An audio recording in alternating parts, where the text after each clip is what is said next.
That's their straight-up challenge, and Lee Radford, the coach, would have been telling him, it would be less for the pack about this man Gareth Widdop being out there facing his fellow countrymen, obviously enjoying the occasion, and it will feel like a big occasion to all these guys. You're at the SFS, but they play the grand final. Even driving into the place makes you feel like it's a great occasion for Albert Kelly. We can see him there getting ready to go into battle. What would the ex-NRL players in the Hull FC side be thinking? The likes of Albert Kelly, Sika Manu, Mickey Paya. Didn't work out for Mickey Paya in his last stint. Something to prove? You know what? You leave your reputation behind every time you go out there, and they know that. This is the last time they leave their reputation in Australia. They'll be right up. OK, we'll see how those reputations are after this game. We can go now to your commentary team. It's Danny Badiris, Greg Alexander, and they're going to be led today by Andrew Voss. So, plenty of the big names on show in their first hit out. 21 games with the Broncos last year, a touch of origin, more football in the green and gold. And over to James Graham as well. When you add up his NRL appearances with what he did in the Super League with St Helens, we're now talking about 355 first-grade games. Okay, stay behind. Here we go. On an early Saturday evening in February in summer, the Dragons do battle with Hull FC right here on Fox League in the first hit-up of the match with Liam Watts. A real hard worker up in the front row for the visitors, who were poor starters, it must be said, last Saturday night down in Wollongong. Wigan got the jump on them, and it was the right side for Hull that was exposed. I wonder whether the Dragons will go that way early in this one. Whether it is Josh Griffin just working the short side. Hadley has dummy half duties for them. He's better known as a back rower, but no Denny Houghton there tonight for them. Across with Kelly, and good straight run, and not a bad first set of six from Hull. 5 metres inside the Dragons half, and it is Sneed to kick. Lance Todd Trophy winner the last 2 Challenge Cups, and his kicking game has been the big element and contributor towards him getting that. Danny Badiris also in commentary, and our north of England viewers will love hearing your voice, those up in Leeds. Yeah, great to be here. It's an event. I think any sports lover out there now loves an event, and this is today, and you can see through the lenses here that the support that the Hull team has. Everyone's having here for a good time, and I know Hull want to throw it around and pose some different questions to the St George Illawarra Dragons. Well, it was Liam Marshall who scored first for Wigan last week. It was inside 3 minutes. You saw big Tariq Sims take a run. There's a moment in the career of James Graham. Carting it forward for the Dragons. He's back in red and white. And across now with Paul Vaughan. 30 metres away from the Hull FC line. Cameron McInnes played every minute last year in the NRL for the Dragons. Hunt's first kick, and well handled by Shaw there. The bounce was tricky, and Hunt followed through, just fired a little warning shot there. Cameron McInnes, Fossey, played every minute and tackled every person in the NRL. He had thousands of tackles. It's one part of his game that's very good. Let's see what he can really develop in the attacking part. And again, we should stress to our viewers, the play-the-ball crackdown that we're hearing about is going to happen in the NRL is not necessarily on show tonight in a match involving the visiting Super League club. So if you see players not getting their foot to it tonight, they're being given a little bit of licence. Kick from Sneed, more high than long. And Nightingale, the experienced Jason Nightingale, 245 NRL games he takes into the 2018 season. You'd hope Mark Sneed would be driving them a bit longer than what he's done the first 2 kicks. Just pop them up in the air, and it's given the Dragons a good place to start their sets. As Armau gets it over the 40-metre line. He's a better kicker than that, Mark Sneed, than what he's shown us. He really needs to look after his forwards, don't they? They'll be working really overtime here today. They need to put that ball into the corners, even kick it out. Give those middles a bit of a rest. Quick play, the ball's there. Vaughan gets them on the front foot. McInnes up to the 30. Great to hear the singing around ANZ Stadium here early. And Hunt with his kick back towards the posts. And, well, rather fortunate for Hull that it bounced on like that. That could have done anything there for the Dragons. Well, they had no fullback in position. Mark Sneed was back there, but really. It could have bounced. He could have pulled it up another 5 metres short and still found no Hull player there to catch the ball on the full. We saw the hit up there from the restart. Faramo, what a player, what a story to tell. NRL debut with Parramatta, American international who spent last year in New Zealand with the Warriors and now plays out of the north of England. And they say rugby league's not the world game.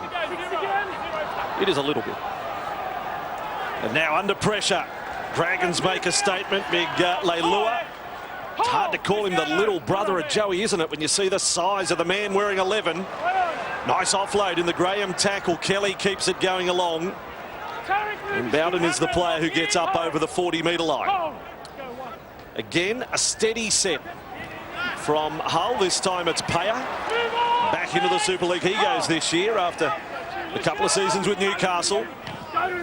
And now attacking the short side, Washbrook, oldest player out there for Hull. Sneed and Kelly. Kelly's been really good. 3 years in the Super League, 2 outstanding seasons with Hull KR. And now beautiful running from Sneed, right through the centre. Changing direction, the compass went awry there, and the pass did even more so. Out to Talanoa. If that bounces to hand, they may have had the first 4-pointer. Oh, that deserved better. I think it was Shaw. Went through the middle with some really good footwork. He just needed a bit of support. Split the Dragons right in the market position, which is disappointing. Just no one with him. But Griffith, number 4 for Hull, that's what he's trying to find. He's a powerful runner and look to be trying to expose and get the ball down to this left to Talanoa and Griffin. Yeah, Shaw indeed. With that elusive run, he's a little quicker than Sneed, and that got the fans excited. I don't think it matters what the score, they will keep singing. And now Armau on that charge for St George Illawarra. I thought there'd be more shirts off, Fossey. They're quick to get their shirts off and swing them around. Maybe later. Now Tariq Sims. 15 inside their own half. The Dragons. Oh, Graham's come up with an error. And Hunt latched onto it. That was a little bit soft from the Dragons.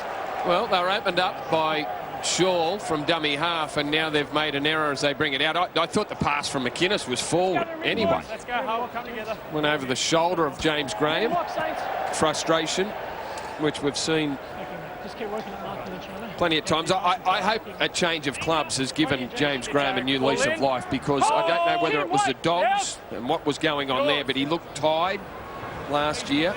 I hope he's got a bit more zip in him this season. He played the least amount of minutes too, on average. I think he's around 50 minutes a game, which that's the least in his career he's played. So if you're looking for a little bit more game time this year as well.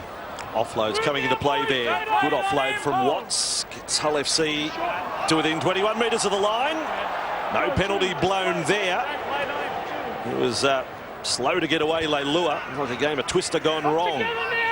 Hull 15 metres away from the St George Illawarra line, and they get a penalty. You'd like to think in a friendly of sorts that no one's seeking penalty goal. One thing that's very evident already is the ball control. The way they're holding onto the ball, they're just putting a lot of pressure on the St George line, and they can get this set out. They've had definitely the better start. Another strong charge from Watts. Hadley takes them right side with Sneed, and really putting pressure on the Dragons. Manu lost the ball over the line.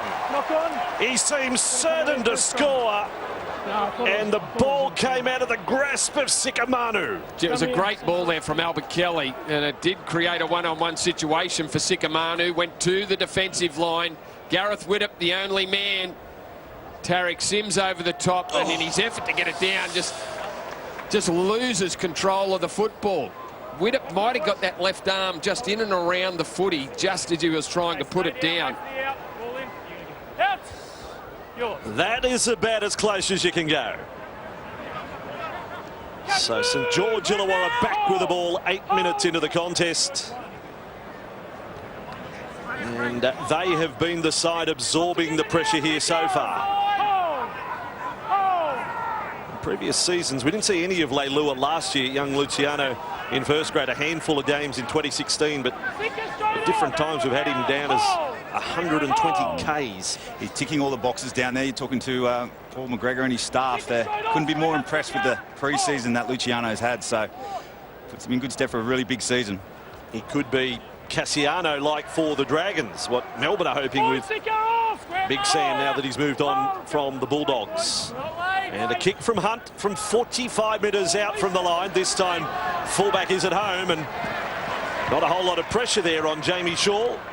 If they ever be remembered as the match-winning try scorer from the 2016 Challenge Cup final, he'll take that to his grave. Such a fantastic competition, the Challenge Cup. A lot of romance to it. Well, they've won the last two, Hull FC, after a run of where they lost at 8 appearances. Now Hadley.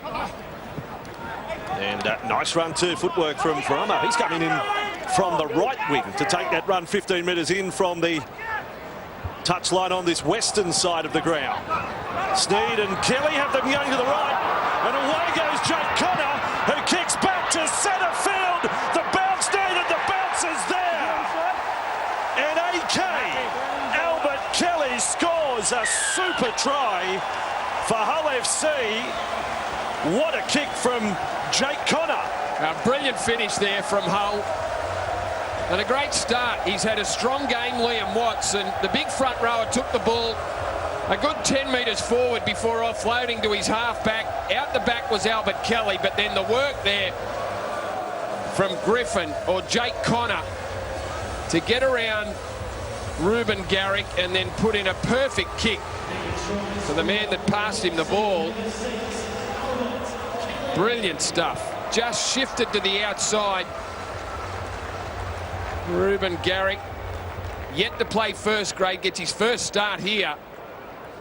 And it was a quality ball from that man that scores the try, Albert Kelly, to get his winger on the outside. I hope our cameras can pick up the pictures of the Hull fans. They all went up as one. So Albert Kelly juggled that and put the ball down. Great skill from Connor. As we spoke about, Farimo was in field, so he didn't have a winger. No. So he knew that someone was going to be in the middle. It was his number 6 in Kelly. Last Saturday night, Connor looked battered and bruised. I thought, well, we're not going to see him next Saturday. Yeah, he's trying to batter and bruise a few other people as well. He's got a bit of hot head about him. He had a great bit of skill there. Sneed with the conversion for 6-0 through 11 minutes. Mark Gasnier on the sideline. Vossi, I have front row seats in a whole crowd that is going mad. I love their singing. What a pass from Albert Kelly. Gary, only, as you mentioned it, first game in first grade, just got caught out positionally. But I tell you what, they've started great, Hull. Speaking to Mark Minicello before the game, he said they were going to come here and chance their arm. Nothing to lose. We've seen that couple of offloads first set, shift to the right. Vossi, you spoke about Luciano Leilua previously. Well, I can tell you that he's genuinely in a competition with Tarek Sims to take the spot of Joel Thompson that's vacated on that left edge. You'll see him swap sides after half-time. All right, there's the mail from the coalface from Mark Gasnier. And straight away from the kickoff, let the ball sing. Connor with the ball again. Why not go right side? Good stuff here at ANZ Stadium. And now Hadley skipping upfield to the 40. They have slipped into a groove here, Hull FC. It's good enterprise. This bloke's been outstanding for them, Liam Watts. Chalked up game 150 against Wigan last week. He's missing his front row partner in Taylor. Scott Taylor, appendicitis, had his appendix out last week. So those two are usually a good 1-2 punch. 35 metres away from the Dragons line. This has been a really good set to follow up the first try of the match. And Bowden takes that run. And last tackle it is. And the kicking boot of Sneed to come into play again. Just dabs that one over the top. And Nightingale, boy, he hit the ground hard. Yeah, that hurt. He landed awkward. He's like a rubber man, isn't he? Nightingale, up to his feet. He always bounces back up. Gee, landed hard. And there it is. Bang, right on to the back. In the meantime, St George Illawarra feeling the Hull FC defence. Paya was the main man driving in there with Bowden. And here is James Graham, the right foot step. But again into trouble. And that penalty will help St George Illawarra right there. Rush of blood there, Mickey Payer. Tackle 4. They've done a job to keep the Dragons. Well, there's the 20-metre line with only one tackle before they kick the ball. Look, every time you pull the boots on, you're looking to impress for different reasons. But think about some of these, especially Watts going up against the starting front row for his country in Graham. He wanted to put on a good show and show him that he's around. He's a young kid and really wants to get that jersey one day. Now McInnes out to Vaughan. A nice crisp passing there for Armour. Finds himself a starting lock for this game. And the Dragons on a little bit of a roll now with Widdop and Hunt, and that was nice build-up. And Dufty, the flying fullback, 5 metres away from the Hull FC line. That gets the St George Illawarra fans excited. Nicely executed attack there. Hunt across. McInnes finds himself in almost a 5-8 roll. Widdop now with it. And it ends up in the hands of Laffey. And for those British viewers watching, Laffey is an offloading specialist. Vaughan now with the ball. He does the offload that time. Then it ends up in the grasp of Laffey, who scores the Dragons' first try. I think it was Sims who threw the last pass, and nice reply, a really good set from the Dragons. Yeah, look, they scored the try in the left corner, but all the damage was done by Matt Dufty in that blinding acceleration. Here's the run here, just put in a little bit of space, shows the ball on the outside, ends up taking the tackle, but the shift left then caused some problems. Laffey almost getting through, and then Paul Vaughan just opening them up around the ruck. Offloads the ball back to Tim Laffey, who had a great season for the Dragons last year. Tarek Sims did well to spin in the tackle of Faremo, and untouched goes Laffey. When you're sitting up in the stands, if you're the coaches of both these teams, you'll be looking for your A defenders and your markers to be really working hard and working together. Been a couple of times. You'll see that in this game as early in the season, obviously in the pre-season for the St George team. So there's some messages down there. Tighten up around the ruck. But as the game goes on for Hull FC, they might get a little bit weary as well. A reminder too, we will have the Dragons in action in the Charity Shield next Saturday night from Mudgee in Willow Stadium out there. The Dragons and the Rabbitohs. Widdop's first kick for the season. Had a great World Cup. He lands the goal, and we have a 6-all scoreline. Gaz on the sideline. There's some nice set pieces there from the Dragons. Dufty, electric over on that right side. But the try scorer, Tim Laffey. It's hard to believe. 2 years ago, heading into a pre-season, this guy was so humble, he lacked belief. He almost didn't have enough confidence. They always knew he had the talent. It wasn't until the talking to the senior player group and coach Paul McGregor to basically tell him how important he is to this team and how talented he is, and started the season on fire last year and is picking up where he left off. Yeah, he posted some extraordinary numbers with the ball last year, offloading, breaking the defensive line, and he was in the wilderness for a number of years, Gaz, wasn't he? After started well with the Dogs, but then just drifted into no man's land, but brilliant last year. Took a while to find a ball for the resumption, and it is the role of James Graham to bring it back for St George Illawarra. Taken by Manu, so a couple of the veterans there. Now for Sims. Tarek has lost the ball, and quick play, look out! Connor off Kelly. Faremo ends up with the ball just 10 metres away. Well, Dragons not able to do what Hull did after they scored their opening try. Had a really good set, and the Dragons cough up possession. Chris Green is now out there for Hull. He's the man in jumper number 15. Tugging on the neck, the call of the referee. And a chance to set themselves here. And it'll be the same again. Green takes the run. Let's examine the St George Illawarra defence here. And coming to the left with Bowden, little wrap-around play. Sneed, dummy, and on the outside is Shaw. But Kurt Mann was right in his face there, and no chance of any further offload. Now Talanoa, the former Rabbitoh, lovely switch of play. It almost opened a tarmac for Sneed to take flight. Now Washbrook and Shaw. His footwork has caused some trouble so far. With it is Hadley. And now for Bowden. So far, so good for the Dragons' defence. Last tackle.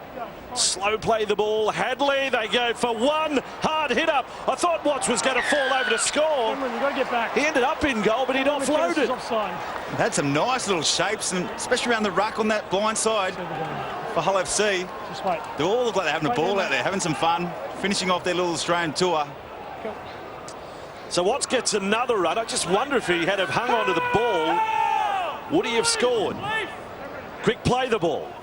Not necessarily perfect, but play on is the call. And Washbrook is well handled and well contained by Nightingale and Mann. And that slows it down. Talanoa, Sneed, and flat-footed is Bowden. Quite as sharp as you'd expect at this end of the field. 19 minutes gone, a try apiece. Doesn't break down on the bounce as Kelly really fires it out to Connor. He's having fun. Caught by Laffey and Widdop right in the corner. Sustained pressure here on the Dragons. Now Kelly looking for Steed off the fingertips of Hunt. Play on is the call. Dufty comes back. Not a patch of grass down there that Ben Hunt has fond memories of here at ANZ. Well, they keep them out for a couple of sets. I like the combination between Mark Sneed and Jamie Shaw. Shaw looks a danger every time he gets his hands on the football with his speed and footwork. He actually reminds me a bit of the Dragons fullback, both small in stature but very quick. And the combination between the half and the Hull fullback has caused the Dragons some problems. The Dragons in quick time into the Hull FC half. Now Widdop gets them going. Watch Dufty again, this time on the left side. Got away from Kelly at first attempt. Played the last 7 games of last year. Plenty more first grade coming his way, you would think. Widdop, kick, has plenty of chasers. Griffin lost it, but penalty is the call. Did he just get a little shove in the back before? Was it from Nightingale? Yeah, just a little body check, just got under him from Nightingale. Well, you watch this. It'll give us an opportunity to go down to Mark Gasnier with a very special guest. Thank you, Bossy. I am. I'm here with Tyson Frizzell. Tyson, first and foremost, what have you made of the first, well, roughly 20 minutes? Yeah, not too bad. I think the ruck speed's a bit quick for our liking. With the ball, I think we're playing okay. Dufty's looking pretty sharp out the back, but other than that, I think the boys are going all right. Yourself, just resting? There's no injury? Yeah, I come back a couple of days later than a few of these boys, so I got another training under my belt and should be right for next week. And finally, I know it's only been 20 minutes, but what have you made of the new recruits, Graham and Hunt? Yeah, there's not too much you can probably say in the first 20 minutes, but from training-wise, they've been great for the group. We've got such a young base of kids at the moment, and to have the likes of James and also Honey around the park is pretty good for us. And I'm informed you'll be back for the Charity Shield next week, so good luck for that, mate. Yeah, cheers, mate. Tyson Frizzell now an Origin and a Kangaroo, but rep footy started with Wales. Kick over the top for Nightingale, does really well to cover up the ball, and it's almost like we said, well, Jason, you were blowing up there, have a penalty here. I don't think that's how it works, but funny how it's unfolded in the last couple of minutes. Yeah, pushing the back. There's one rule in the UK Super League that is really good. When there's a mistake, you've got a free play, and you do see teams attack straight away. It's happened a couple of times out here for Hull. It's straight away on the attack, and it's not a bad rule. Yeah, tough for the Hull FC players in the space of 7 days. They played under Super League rules last Saturday night with Matt Checken, just the one referee, and now they're getting their taste of 2 referees here tonight. And the 2 voices out there. Dragons just outside their 30. And Hunt's across with Widdop. And Sims hit hard by the defence. You expect nothing less when Sikamanu's involved in a tackle. What a good campaigner he's been. Now Vaughan with it. Backs his way to halfway. 6-all scoreline. Converted try apiece early. Graham inside, outside, then Hunt. Nice show of the ball. Flat ball across for Mann. Nice fend away from Griffin. Josh Griffin's having a tough night here for Hull. Nightingale keeps it alive. Now Dufty again. He looks a threat every time the ball is in hand. Nice tackle for the Dragons, and Hunt to kick back towards the posts, right between them. Oh, it comes loose. It would have been a second for Tim Laffey. Timely hand from Connor. Just gets his mid in there. There's a certain 4-pointer from Laffey. Hadn't lost it. Just enough to put him off, wasn't it? Very nice kick there from Ben Hunt. Plenty of pre-season rugby league here on Fox League, and next Friday night, a night with Cam and JT, the Storm and the Cowboys live from Suncorp Stadium. That is 7:30 Eastern on Fox League. And to you Cowboys fans, good luck tonight up in Cairns against the Tigers. He looks good when he's like that, Kelly. Just on the fringe of the ruck, just supporting his middleman. He's got blinding acceleration. And now across to Matongo, the Zimbabwean-born front rower.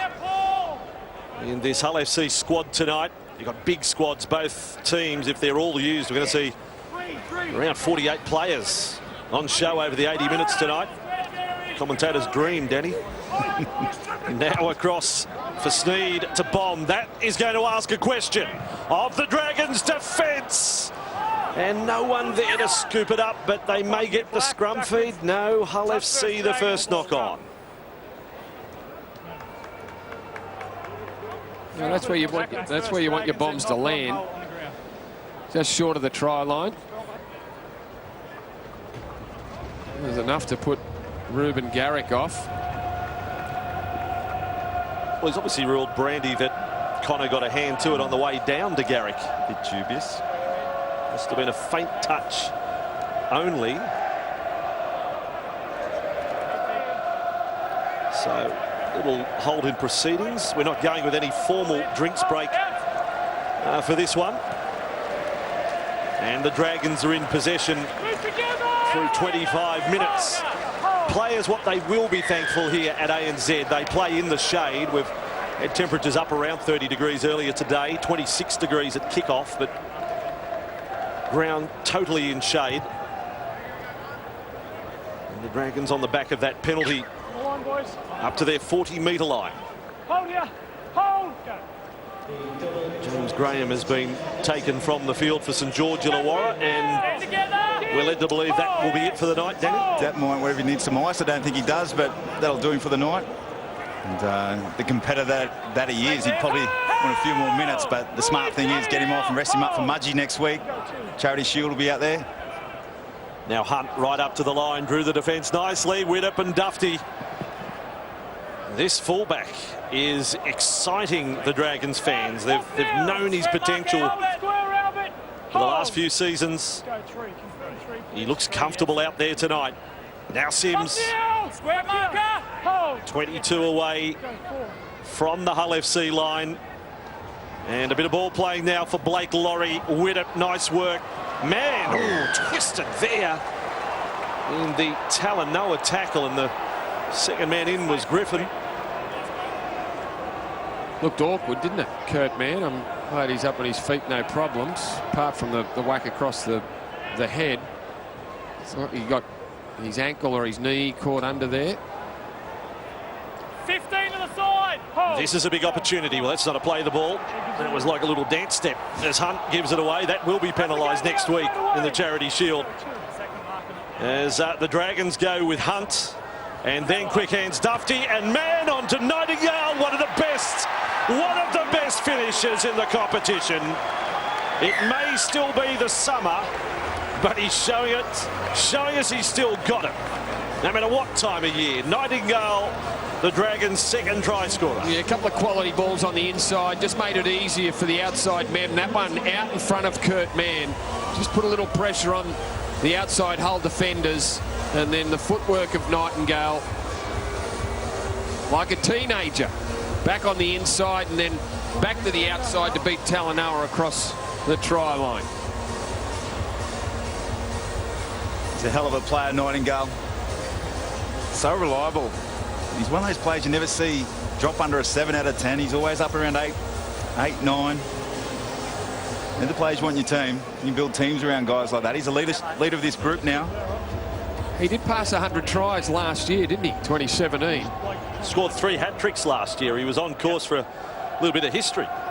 Yeah, the Dragons pulled the Tigers apart here at ANZ Stadium. I'm sure that was one of the days that he scored a hat-trick down that left touch line. Hat-trick against the Tigers, the Storm, and then the Knights in round 16 in what was an incredible game that day.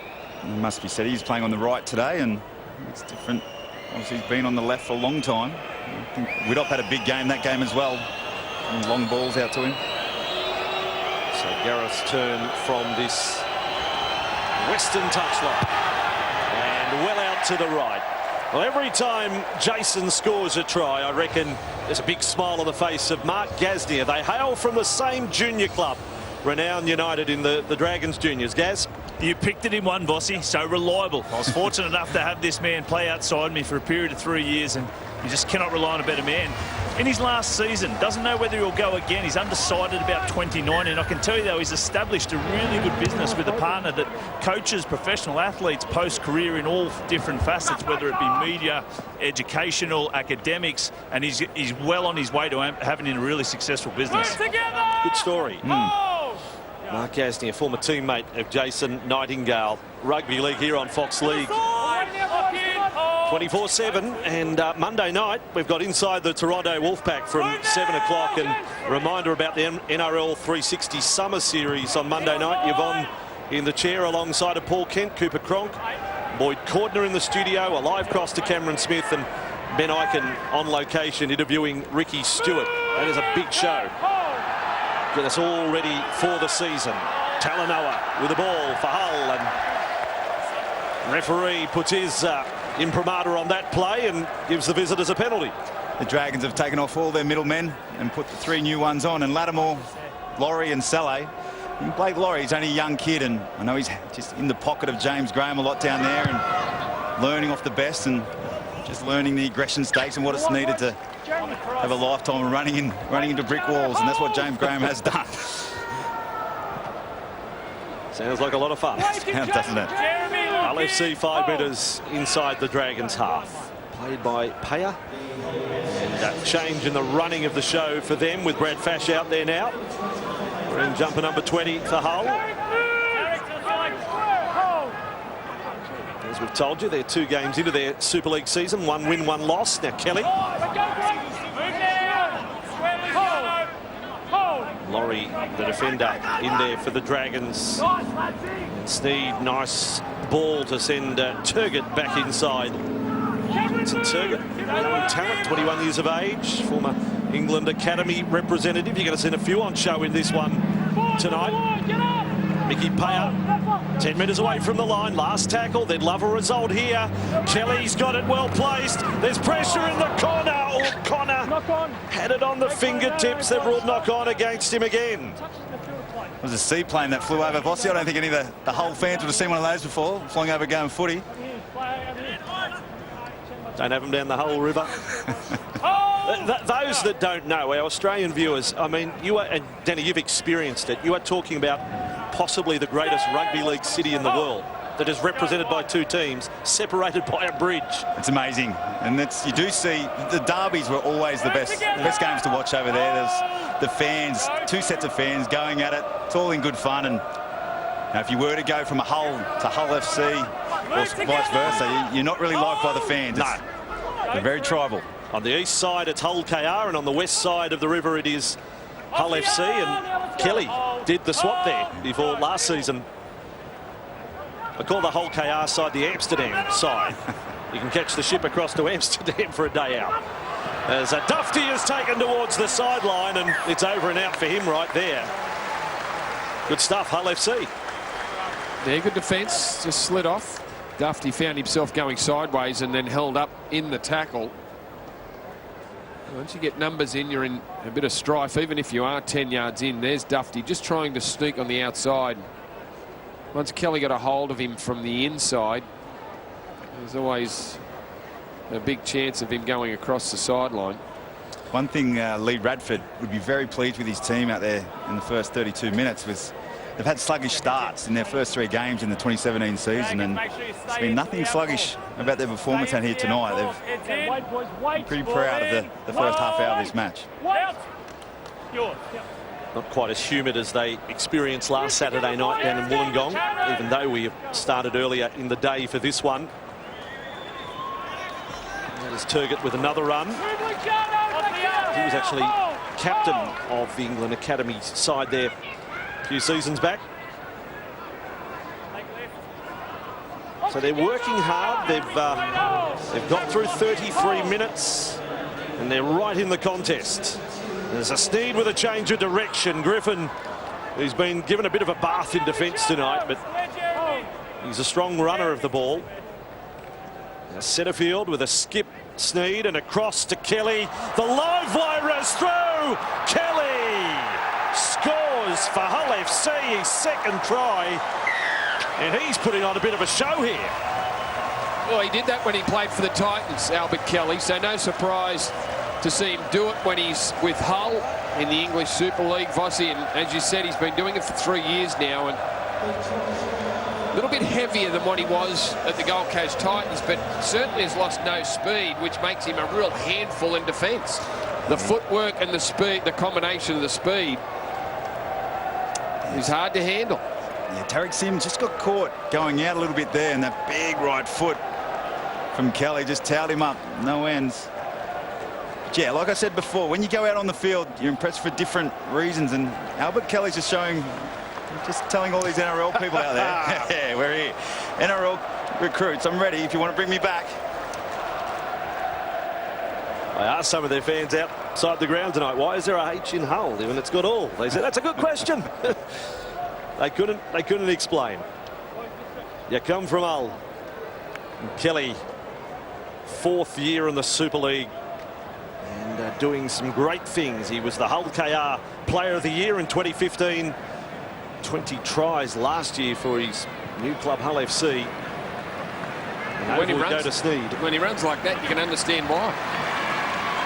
Well, this run up is the other side of the 10-metre line. Comes at such an acute angle to the ball, but still gets the job done. And the visitors get their noses in front here. 12 points to 10. Mark Gasnier sideline.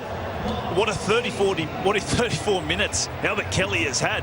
Danny Badiris mentioned it earlier. He's at his best when he's pushing into holes. It's a bit like James Maloney. You know they're on their game when they're doing little things like that. He's combined well with Sneed, but that's his biggest strength, just there, running the football, straighten off the right foot. He's actually deceptively strong too, Albert Kelly, but a big first half. So Shaw sends Watongo on the run back for Hull FC. And good viewing this first half, given it's the Dragons' first hit out. Paya, good first contact there in the tackle from McInnes. And the Dragons wanting to take it up a notch going to half-time, having conceded that second try. There's been some good, some bad, I think you'd say, about the Dragons' first 35 minutes. And that kick, a searching one from Sneed. It's good downfield. Needs the chase, and I can tell you it is there. As Dufty comes back for St George Illawarra. Fash led the chase for Hull FC. Now Ruben Garrick.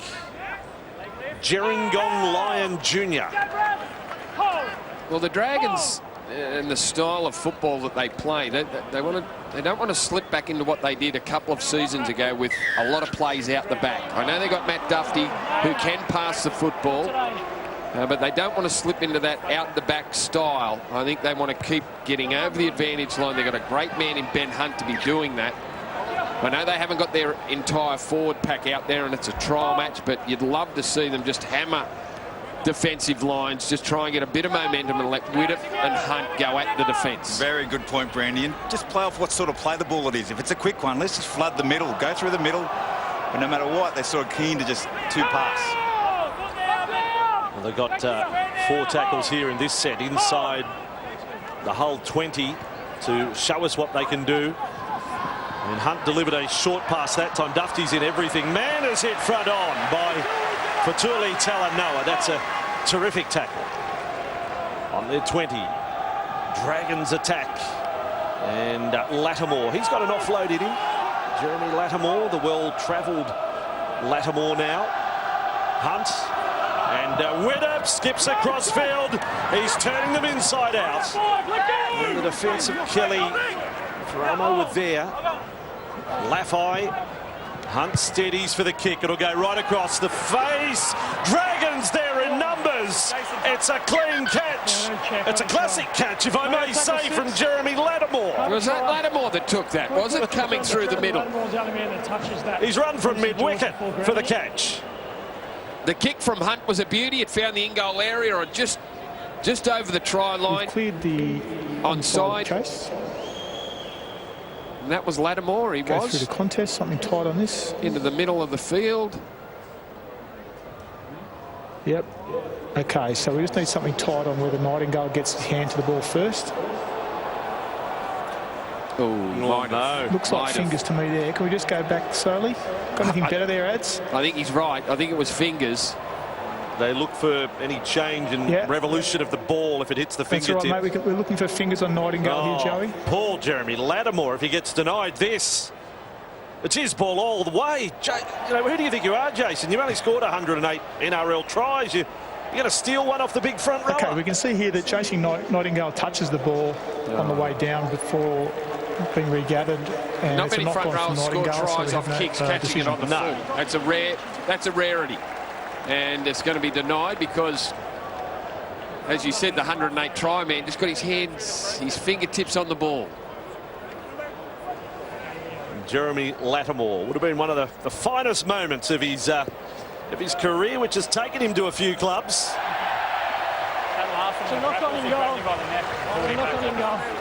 So 12-10 it remains for Hull FC, and as a knock-on in goal, it's a 20-metre restart. Quite the let-off for the Super League side. Wigan and South Sydney to come up later tonight here from ANZ. Come and move! Stand there, Cameron, lock in! And Framo to play it just outside their 20. And given 2.5 minutes up to half-time. Not that they'll go through the motions, but I don't know whether they're going to throw too much at the Dragons. They'll be happy to get through this set. Connor to steal 7 or 8 metres. He's had a good first half. Oh, it's been an outstanding almost 40 minutes now for the whole club. Well, here we go. I said they might put the cue in the rack. Not on this play, although Griffin has lost it at the end of that. And St George Illawarra end up with a ball, and Leilua, they will do some attacking of their own. Sims to play it on the 40-metre line. Maybe the Dragons do have a trick shot coming up to the break. Wouldn't mind seeing it. Maybe a little chip over the top at some stage. Now McInnes and to Kurtman. I think you can expect a few more changes at half-time. We will do our best to inform you of each and every change, but it can get a bit frenetic in these games. Well, the short pass blocked and you miss it. Sims onto it. They all stopped 10 metres away from the line, and now a shot. There's a Laffey offload, which gave Garrick little chance. Below the knee. It was a good flat run. Hit the hole, Tariq Sims. Gareth Widdop just dragging Albert Kelly in. Too much speed, Jamie Shaw. Let's go, make sure we lock in. Peter. Doesn't come off for Tim Laffey. Right here, boys, wait for the out, okay? Make sure stay in for the out call. Inside the final minute of the first half. Hold. Out. Yours. And we'll see how this unfolds before the teams get the halftime address. Paul McGregor, Lee Radford, the respective coaches. So Hull have worked hard and deserved their lead. Payer all smiles, and the Hunt and Lattimore tackle there. Got to walk a few metres off the mark. Don't worry about that. Under a high tackle goes Washbrook. The Hull FC fans are expecting a penalty there. And this time Bowden keeping it going with Sneed, and some of their attacking plays have been fantastic from Hull FC. Have really looked good. Penalty I thought was going to be blown, but it is half-time, and that will do us 4 tries scored in the opening 40 minutes here at ANZ Stadium, this international friendly. Hull FC 12, St George Illawarra 10. And pretty good footy on what is a big doubleheader right here on Fox League, with the Rabbitohs and Wigan to do battle in the next one. Let's go downstairs to Lara Pitt. Ben Hunt, first 40 minutes in your new jersey. How did you feel out there today? Yeah, well, it was a pretty tough 40 minutes, you know. Hull came here to play. We made a few errors and keep giving away cheap penalties. And, you know, we can't do that. Thanks for your time. Thank you. Abby Kelly, well, what a first 40 minutes from Hull, and yourself personally. You came here with an attitude to throw the ball around, didn't you? Yeah, definitely. You know, it's early rounds over there, and we're trying to work up these combinations so that we can build a platform for the rest of the season. Well, they look good, mate. Good luck in the second half. Thanks, Seth. Yeah, Albert Kelly opened and closed the scoring in that first half. In between, St George hit back with a couple of tries of their own, but at half-time, Hull FC lead by 12 points to 10 in game 1 of our international club double-header. Really smart performance from Hull FC in that first 40 minutes, and there's a victory for the taking if they want it in the second half. We'll have first half analysis coming up shortly.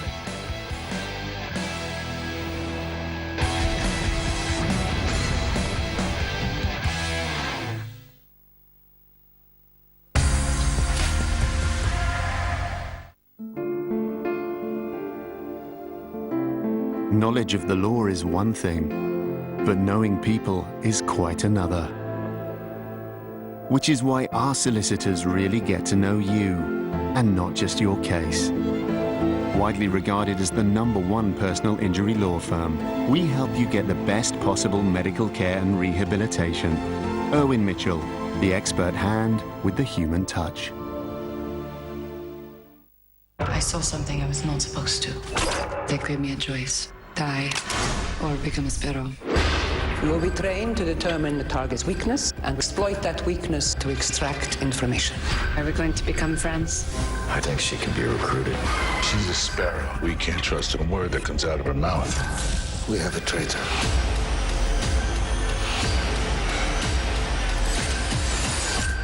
Do you interest me? Red Sparrow in cinemas and IMAX March 1. Book now.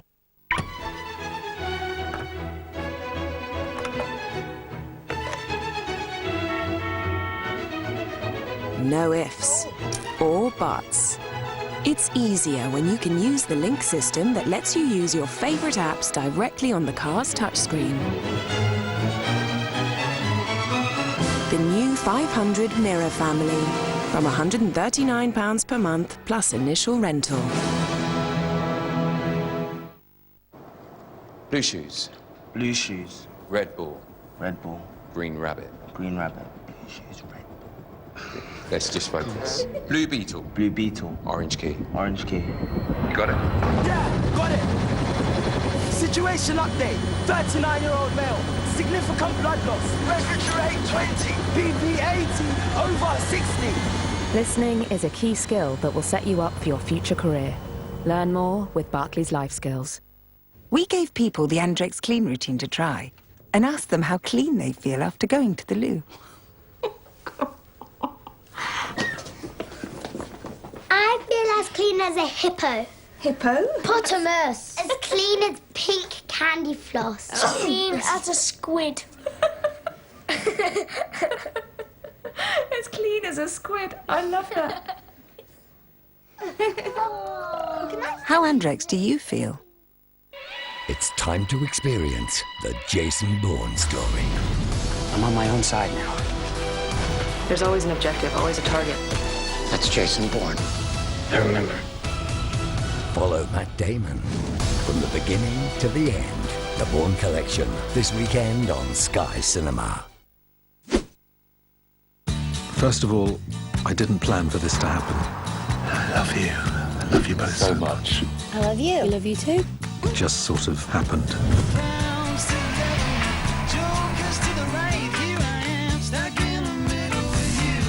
Unfortunately, you can't control everything. Greetings from sunny Dubrovnik. Brand new comedy, Bliss, continues Wednesdays at 10 on Sky One. And if you've missed the start of this complicated love triangle, then you're in luck. Episode 1 is available now on Catch Up TV.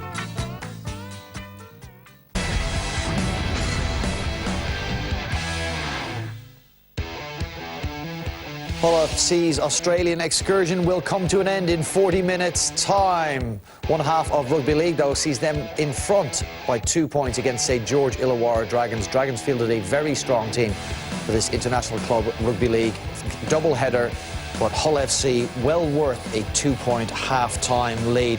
Threatening from the very get-go, Phil. Jamie Shaw went close, perhaps should have scored. Look, a completely different team to last week, Hull, don't they? Impressive in that opening 10 minutes. They'd stretched the Dragons with width, right and left, and then went through the middle with Jamie Shaw. This was the first chance they had to score points. Ball couldn't quite find a supporting runner. They then had a second opportunity. It's a brilliant tackle by Gareth Widd up there to stay in contact with Sika Manu. The ball prevented from grounding, but it was third time lucky. An outstanding play. They made good ground with the ball. They were committing players in defence, and Albert Kelly has been outstanding form. But Jake Kelly would have to run him almost close for man of the match in that first half. He's looked sensational with his feet and helped to get Hull ahead first. St George hit back, stretched them on the other one side of the field, and Laffey goes over on the left-hand side. Yeah, had to take the inches there, didn't they? Sort of the set plays weren't working for them. They were threatening but not breaking it up. The offload game did. But then it was set plays. And I thought Dufty at the back with the magic ball really set that one up. And Nightingale, tremendous to see him doing so well there. Albert Kelly just smelt the hips open up there at Tariq Sims. He just sensed that. That's his instincts. And even to twist in that tackle going to the line, tremendous instincts and ability there. And then, Brian, I know we had a bit of an argument about this. You know, I think it clearly touches his hand. You're saying... I'm less certain. If your life is depending on it, you can't rule that. Given that it was a try on the field, do you overrule it? To me, it was a clear touch of the ball and a good decision. They lead at half-time through Mark Snead's successful goal-kicking. What's notable about Hull FC's performance there, Phil, is how much they're willing to throw at St George. It's not just bump it up. There's some beautiful little short-side trick plays. They've looked very good, haven't they? I think the only thing that they'll focus on, if they continue to do that, is when they get having to defend their own try line. The difference between the two sides is St George have had greater success at holding them out with when they've been tight to their own try line. Hull on their own line didn't quite look as good, did they, with some of those plays. So I think defence and communication were the thing that they're talking about. But I thought Dean Hadley was remarkable to start that game as the hooker. Did really well filling in for Danny Houghton. Jake Connor and Albert Kelly looked great as well. Tony, is there a case to put Carlos Tumavave in that left centre position? Josh Griffin getting stretched at times and looking a little bit vulnerable to some speed. It was clear Josh Griffin's a power game, and the power game is just not working for him out there. We just said the little short trick plays, the little offload balls, which really is working for them. Tumavave would be good at that, would really open the thread up. Be interesting too, because there's so many young players going out experience in this game for Hull, so they need to keep that expression out there, keep believing in themselves, keep expressing their own abilities inside of this contest. Don't be overawed by the occasion and by St George, because it's clearly working. If they do go out and back themselves, they're aiming up. Right, entertaining first 40 minutes in game one of the doubleheader. A reminder, we've got South City and Wigan coming up for you after this game. But 40 more minutes to go. Hull FC leading by 2 points at half-time, and well worth that lead. A couple of Albert Kelly tries and Mark Snead's conversion sees them in front. Can they see out the game? Second half coming up after the break.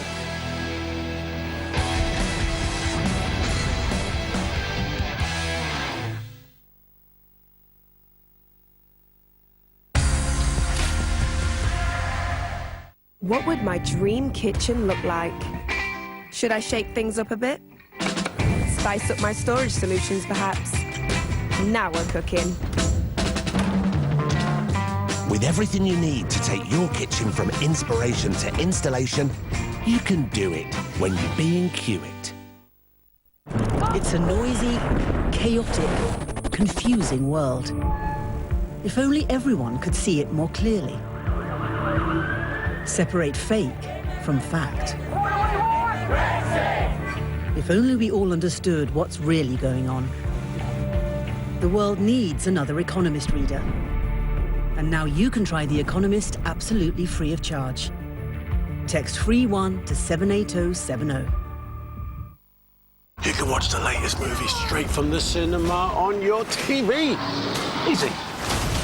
Get 50% off your first movie. Search Sky Store 50. We can cross continents and time zones at the mere touch of a button. The moment the game changes is the moment we see it. I miss nothing. We are members of the world's favourite online sports betting company, and we gamble responsibly at Bet365. For 90 years, our Lazy Boy experts have been devoted to delivering comfort and quality. But not all of them wear lab coats. Meet Captain Puffins, Chief Design Officer, and the Clark family, trainees in durability and quality control, while Kate heads up domestic relaxation. And here's Jerry, expert in armchair reclination. We've tested our Lazy Boy products meticulously so you, fellow connoisseurs of comfort, can put your feet up.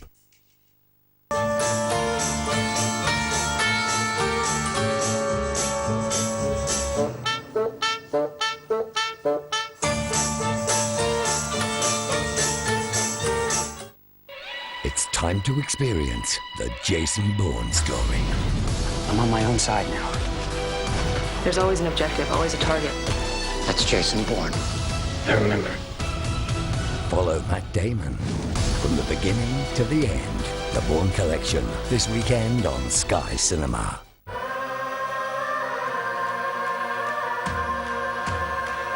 Watch very carefully. Some people still believe magic is real.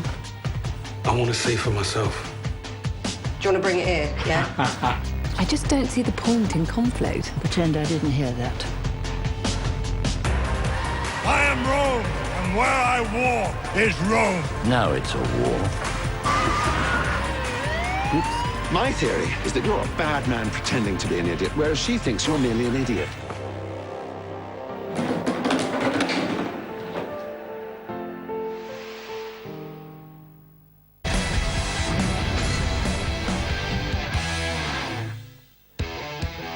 A reminder, Game 2 of this International Club doubleheader is South Sydney and Wigan. It's an 8:40 a.m. start. Sky Sports Arena and Sky Sports main event. We are halfway through Game 1. And it is Hull FC, the visitors, that lead by 12 points to 10. Back-to-back tries for Albert Kelly, Tim Lafay and Jason Nightingale for St George Illawarra. It's the kicking of Sneed that has been the difference at the moment. James Graham signed on a 3-year deal and said he was happy to toe the line at the St George Illawarra Dragons, but you can be sure he is laying down the law to his fellow packmen with up there, and Hunt as well alongside them. They haven't been perfect in that first 40 minutes. Hunt in his post-half interview referenced penalties and errors, something they will look to clamp down on in the second half. Hull FC have been very good. That man in particular, Albert Kelly, has been excellent. Back to brace and has proved threatening running the ball for Lee Radford's side. To an extent, guys, Super League is on show as it was in the World Club Challenge last night. Good first half for Leeds, faded away in the end. Super League again will be assessed after Hull FC's performance. They're showing up well and they're showing Super League in a good light with the level of entertaining play they bring to the game. Yeah, but what's more important here, and this was a criticism made in commentary of the World Club Challenge yesterday, was that the English side will tire. I think that's the task here now and the challenge for Hull, to play at the same pace and intensity, the same standard, not to let the skill factor drop in any way either in the second half, and to maintain that for 80 minutes. Defence as well, Tony. It's attack. I say Lee Radford's. He's brought some games to the match today. Defensively as well, people will be assessing Super League and how willing they are, Hull FC, to defend their line and defend plays. Absolutely, definitely. I think Phil made a comment about defending their line. That's the biggest thing Hull should take out of this half, is that it's a different game when you're defending your own line. It's faster. You've got more bodies coming at you. You've got to think behind as well as in front. You can't use your legs. Yeah, you know, the advantage line is actually the 10-metre line, not your own line. So all these different dynamics change. You've got to change your body height. They're not moving quick enough defensively. I'd love to see them pick up on that. Your feet become important to you at that point. Having said that, you know, out of today's game, given the size of the squads, we're going to see a lot of interchange in this second half. That half-time score, in terms of representing Super League, is the most relevant score of this half. That was 17 against 17. In this game, I mean. So Hull have done a terrific job here. Now, can they now get out and take advantage of that in the second half? It's going to be really interesting. They will likely face different halves in the second half. Paul McGregor has said that Hunt and Widdop would play 40 to 50 minutes together. So we'll see if they start this second half. Probably play for about 10 minutes before he changes his halves. But you're right, the challenge now for Hull FC, in front of their fans who have gone down in great numbers, is to see out this match. What an end to a remarkable trip that would be. Jay Connor, He is showing up very well. What a talented player, what a talented individual. OK, we can go now to your commentary team for the second half. Danny Badiris, Greg Alexander and Andrew Voss. We have a former star halfback in Greg Alexander in the commentary box. What did you make of the number 7 for Hull FC? Yeah, Vossi, I think he would have been disappointed with his game against Wigan in Wollongong last week. Really didn't threaten that much. Started the game slowly with a couple of off kicks tonight, but I thought he really worried the Dragons' defence, mixed it up. He reminded me of that old-fashioned English halfback, just keeping the defence guessing, and I thought his combination with Jamie Shaw was outstanding and really did threaten to break open the defensive, the Dragons' defence. Second half underway at ANZ Stadium. Visitors up by 2. And a good hit out so far. And you're going to see plenty more players used in the second half. Dragons came into this one with a squad of 25 players, and our expectation is that they will use all 25. And a squad of possibly even more for Hull. They could use as many as 25 or 26. They'll use at least 23. I'm hoping we get to 50, boys, at some stage. Now McInnes, on it goes for Selle. He's 40 metres away from the Hull FC line. What we do know, you won't see any more of James Graham here for the Dragons tonight. That was scheduled pit stop, if you like, but it became permanent after 20. That's all they had intentions for him in this first game of the season. Talanoa on the end of that kick. Hunt remains out there, though, for St George Illawarra. Maybe 58 minutes, I think, was what we were told pre-match that he would have. Yeah, I think he wanted to play 80. This is the news down there, but he won't play 80. Another 10 or 20 minutes to do him and be done and get ready for next week. But Zach Lomax is on the field now. As we spoke about in pre-game, he's a local junior, big prospect, just turned 18. One of the biggest stars in schoolboy football. Zach Lomax ready to make the next step. So Hull FC in possession just inside their own half. And if they can play with the same energy as the first, they're going to take this game a long way. Manu was denied a try in the first half, lost it over the line. Dummy half duties. They've been worked for Hull without Denny Houghton here tonight. They've managed to cover for one of their best. Talanoa 15 metres away from the St George Illawarra line. Over 300 games for Denny Houghton. A lot of experience. Sneed and Shaw combining. He's almost Tedesco-like the way he moves. That's James Tedesco, the now Roosters fullback. So the ball with Watts. He's gone back to the man who was dummy half, Jez Litton. And Dufty is onto it. Now we get to see another flyer. Dufty takes on Sneed. Collected from behind by Griffin. Dufty didn't see that coming, but he's provided the big shots and the highlights reel for St George Illawarra in this one. What a good talent Matt Dufty is. Widdop across to Nene McDonald out there now. The PNG international. And Widdop back into centre field. Sims has had his moments in the match. Close to the 20-metre zone of Hull FC. And Vaughan, show and go there. Not too many tackles inside their opponent's 20 tonight for the Dragons. There's only 9, in fact. Hunt's kick, Dufty was there. Dufty then stripped the ball. It could be play on, I don't know. The strip was clean, but if it's been taken forward, it'll be knock on against Dragons. Tackle 1, no try. Please check onside. If he's onside. Nothing wrong with the strip, fellas. It's one-on-one, but it's where the ball was projected to. He was onside, Vossi. There's the kick back across the ruck from Ben Hunt. Dufty was on the inside chasing. At this stage, we've got Dufty as being onside, Cameron McInnes in front of the kicker. We can roll through from there. I don't think McInnes really moves forward. He starts to now. It was picked up well. But then Dufty reefs it out. Does he actually reef it out? And is it, in fact, the big front rower just losing the ball? I think okay, we can see that Cameron McInnes has become involved in the play after being in front of the kicker. Only the kicker could run him on. We can't go any further. Yeah. We can't go any further. Well, he's there, isn't he? Yeah. That will be the end of that. Tell you what, that was beautiful play from Ben Hunt. He just sold it with his eyes. He's looking right as if he was going to pass it. He knew he had Dufty on his inside. Nice to have a look at that on a front-end shot. But the result here will be no try and penalty, which is what we read from that. The Dragons a little confused, but McInnes from an offside position became involved in the play. You couldn't have him as passive offside because he got involved with it once the ball was loose. Well, it looked to be a little bit of a weapon for the Dragons today, and whether or not 2018 will be seen, but that little kick back done a number of times today.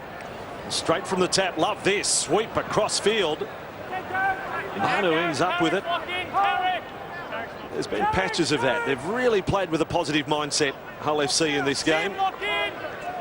Ramo almost to halfway. Kelly's been at the centre of a lot of the good stuff. Bowden and Watts flat along for Paya. Actually, in his rugby league journey, Mickey Paya had a season at the Dragons way back in 09. Now Kelly. One of the good guys, Mickey Paya. Champion. He's up at Newcastle for 2 years. Just a fantastic human. 35 away now from the line, and there he is, the human, the fantastic human, Paya. It's gone over the top. It's quite a wrap. A fantastic human. Bloke. You know. So, Dragons in possession. He's a big kid, Zach Lomax, isn't he? He took that previous run, the fleet of foot. It's an extra large jumper 20, even though he's a back player injured in the centre of the field. Is the reason why we have this little hold up. Saw a bit of this last week with Connor. As I said, he was in the wars. He was battling a leg problem. He copped some heavy knocks.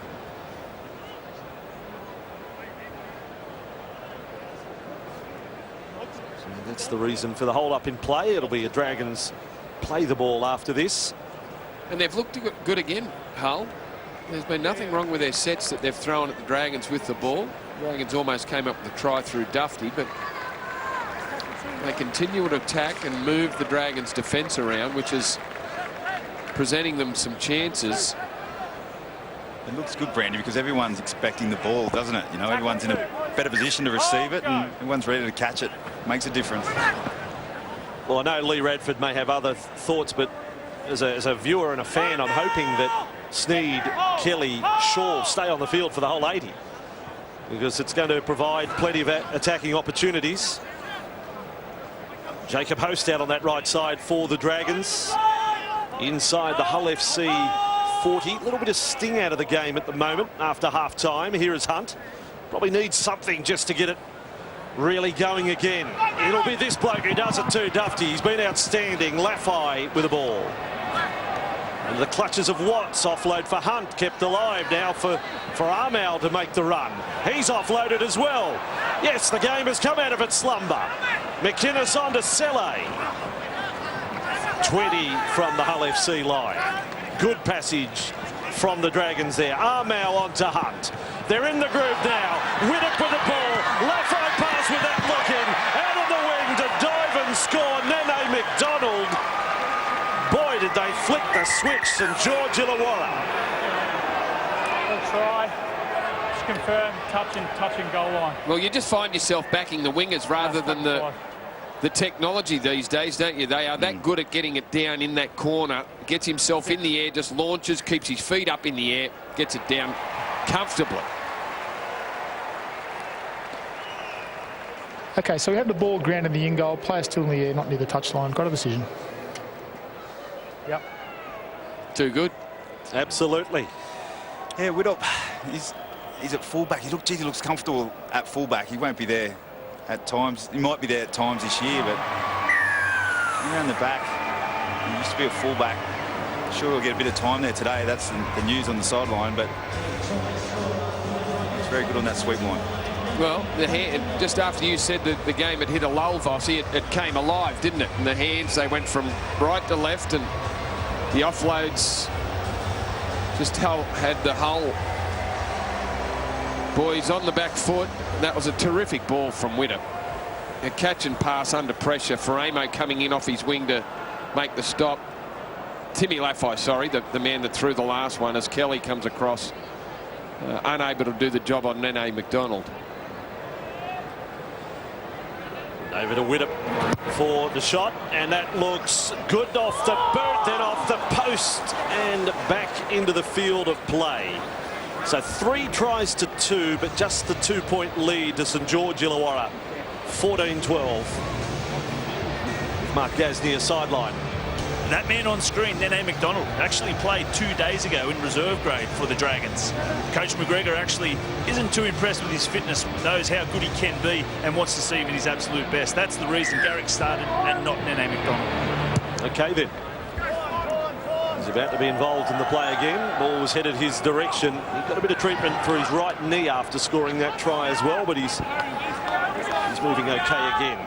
So 7.5 minutes into the second half on what is our international doubleheader here on Fox League, with South Sydney and Wigan up next. Well, he had his best season last year, Nene McDonald. You'd be hoping that he's not resting on his laurels and hasn't had a great off-season. Yeah, big World Cup for him. A lot of passion there up there for the Kummels, and he has to back that up, and maybe switched off for a few too many weeks, but footy's on now. Oh, Vaughan went front on into the defence. Hadley right there on him. He's been a solid contributor to this game tonight, Dean Hadley for Hull FC. High ball for Shaw to defuse. He does well. A little off balance.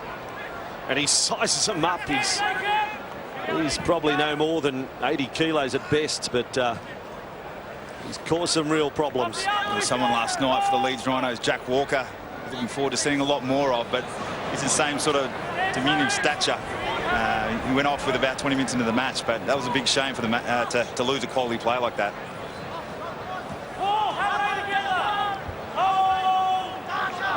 Just inside their own half as it swung right side for Kelly, who gets a good piece of it, but not over the head of Dufty. And you've got a fullback with a bit of speed. He can rip across the ground to catch the ball on the full. Not too many opportunities out on the wings, with the exception of that try to Nightingale for the Dragons, but Lomax hoping for plenty of ball in this second half. Certainly Ruben Garrick didn't get a lot of opportunity, did he, in that first half? Now here is McDonald. 40 away from their own line. The Dragons with McInnes. Nice little run there. Almost got past Watts. It'd be nice to see Dufty just sniffing around that ruck a little bit more. Widdop kick to the corner. Work to do for the fullback, Shaw. Oh, he's made a mess of it at first attempt. The food dropped off the plate. He's kicked it back into the kitchen. Let's go down to Lara Pitt with a special guest. Yeah, he's already cheering his new team on. Very passionate, James Graham here. Your first stint done and dusted. Is that a bit of relief now? It was obviously great to get out there. You know, first time wearing the new club's colours, and yeah, I don't know about relief. It's been a bit mixed emotions, but yeah, pleased to get it over and done with. How do you feel amongst this forward pack, and I guess about what you can put out there this year? Yeah, it's obviously it's our first hit out today, and probably we were a little bit off the pace, but credit to Hull. I think any team coached by Lee Radford's going to bring it, and they certainly did today. You've been a part of the Super League clubs this week around Wigan and so on. Has it been a great thing to see them come out here for the last fortnight? Yeah, it has. You only had to be around Cudgee and Manly this week to see how much the fans have embraced it. Every time Sneed kicks a goal, you hear the whole crowd go up, and there's so many of them, Wigan fans as well, and it's a great experience for them to come out here and cheer their teams on. Have they been giving it to you a little bit? No, I've got off lately actually, so yeah, fingers crossed it stays that way. All right, thanks for your time. Cheers. All the best for the rest of the year. Thank you very much. Cheers. You will see plenty of James Graham on Fox League this year, and we wish him well at the St George Illawarra Dragons. And here is a chance for his new club right now. A full set inside the Hull FC 20. Again, the Dragons have only had 10 tackles throughout the contest so far in this danger zone. So this is a complete set for them. McInnes, and for Hunt, this looks promising. Widdop with it, floats it over the top, looking for his second, he's done it again. Nene McDonald, big and strong, and has got it down. Well, you're going to cross the T's and dot the I's, but I don't think there's any doubt about it. It was a nicely run set play. Ben Hunt shifting from the right to the left. Well, there's a couple of things they want to look at. Gareth Widdop goes to the line, realises that Faraimo's come in a long way and just floats one over the top to McDonald. There was a Hull player that hit the ground, but Tim Laffey going through. It was Albert Kelly. Okay, so there is some contact here, but it doesn't disadvantage the defence. The ball goes to the outside. So we're looking for grounding. Oh, takes on. That's the strength of the man. And the ball is takes on Jake Connor, who's no shrinking violet himself, and is able to withstand that impact and then still get the ball down before he goes across the touching goal line. All those boots he's wearing there, got to give Nike a bit of a rap.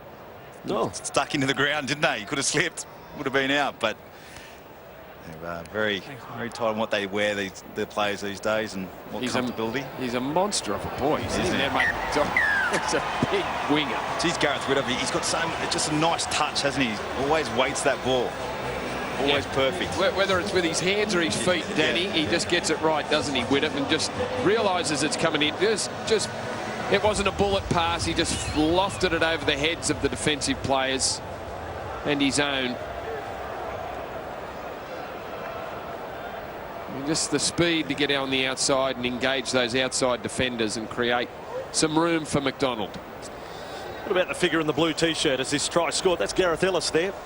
Absolute legend with the water in the bottle. English game. Absolute legend. Legend out here for his years with the Tigers. They were great Players of the Year awards. Yeah, he's 3 in a row, didn't he? 3 in a row for the Tigers. And here he is now retired. Mark Gazdia sideline. A great play out here on the left edge. Such a dominant edge it was last year, but we noticed the absence of Joel Thompson. Tarek Sims has played great over on this left edge, and you can see the variation to it and what they possess. Tim Laffey running the decoy on that occasion. Report too for Hull FC that Jake Connor has now gone from the field. Maybe the last we see of him, a bit battered again tonight, but terrific first half he had. So 13 minutes into the second half, and a 2-point deficit is now a 6-point lead for the Dragons. Widdop unable to find the radar with the kicking boot just yet. Oh, Sims! Oh, Kelly! Brilliant stuff. He did win the set before. Just put his body on the line. I think it was on Omar, and then he just backed that up on Tarek Sims. He didn't flinch. He just creased him through the middle, aimed right at the ball. You know, always aim at the ball. You never know what can happen. Good stuff, Albert Kelly. And Hull FC have their opportunity now. Washbrook to play it. That's only tackled 2. 20 metres from the St George Illawarra line. Time to get a little excited about their chances again. Kelly on to Griffin. Taken over the top by Laffey. Referee had played advantage. Big Vaughan, just let him know that it... Nice. Vaughan's just come through there on that inside pressure. Hopefully they're consistent with that all year. Play on for Hull FC now.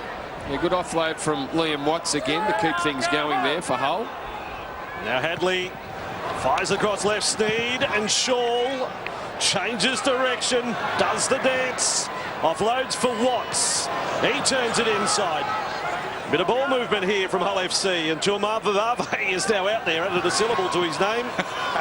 Been a while since we've called Carlos. Carlos. That'll do. Carlos Jomavave. And here he is, a dummy half. Back it comes for Sneed. And Kelly.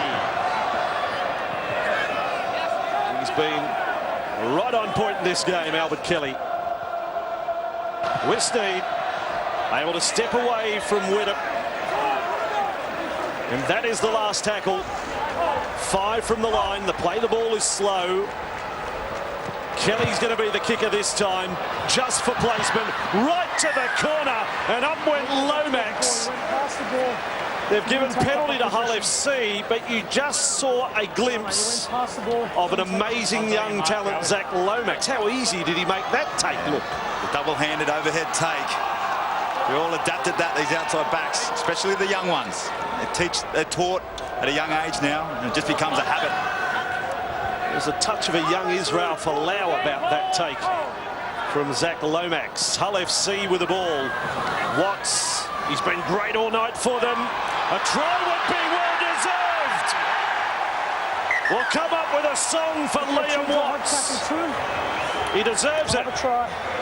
Please confirm that there's no obstruction. Hull FC may have their third try for the night if they don't find obstruction. He doesn't mind changing directions, Liam Watts, for a big man, and does it again, comes back around his own player. And Paul Vaughan had made the decision to come in. Was he impeded? The fact that he ran behind his own player, that's fine. Puts it in doubt, but Dan, puts it in doubt. The fact that you go behind your own man, you're in the lap of the gods. He's athletic. He's had a great game. He gets across the ground well. Yeah, footwork to change directions. A bit lazy on the other side, the Dragons' defence, and they don't come forward as quickly as the left side. And on their heels. Please don't take the try off him for that. Well, I wouldn't, Andrew, but no. You know they're thinking hard about it. Well, the forward and backward rolls got me worried right now. And I'll tell you what, like, there's no complaint by Vaughan at the time. He just gets back into his work. Still has the opportunity to defend, so we're going to play through. Good on you. Good decision. And we have a grounding. Have a decision. Well, he's been good from the opening set, Liam Watts. And the reward is now a 4-pointer. Not that he needed a try to highlight how good he's been, but... No, he didn't need the 4 points to confirm his outstanding effort here today, but that's good to see. Well, he's one of those players that played for Hull KR and finds himself at Hull. So sure did. Way back in 08 when he made his debut, and he's been with Hull FC since 2012. He's a try scorer at ANZ Stadium, and it is very much game on.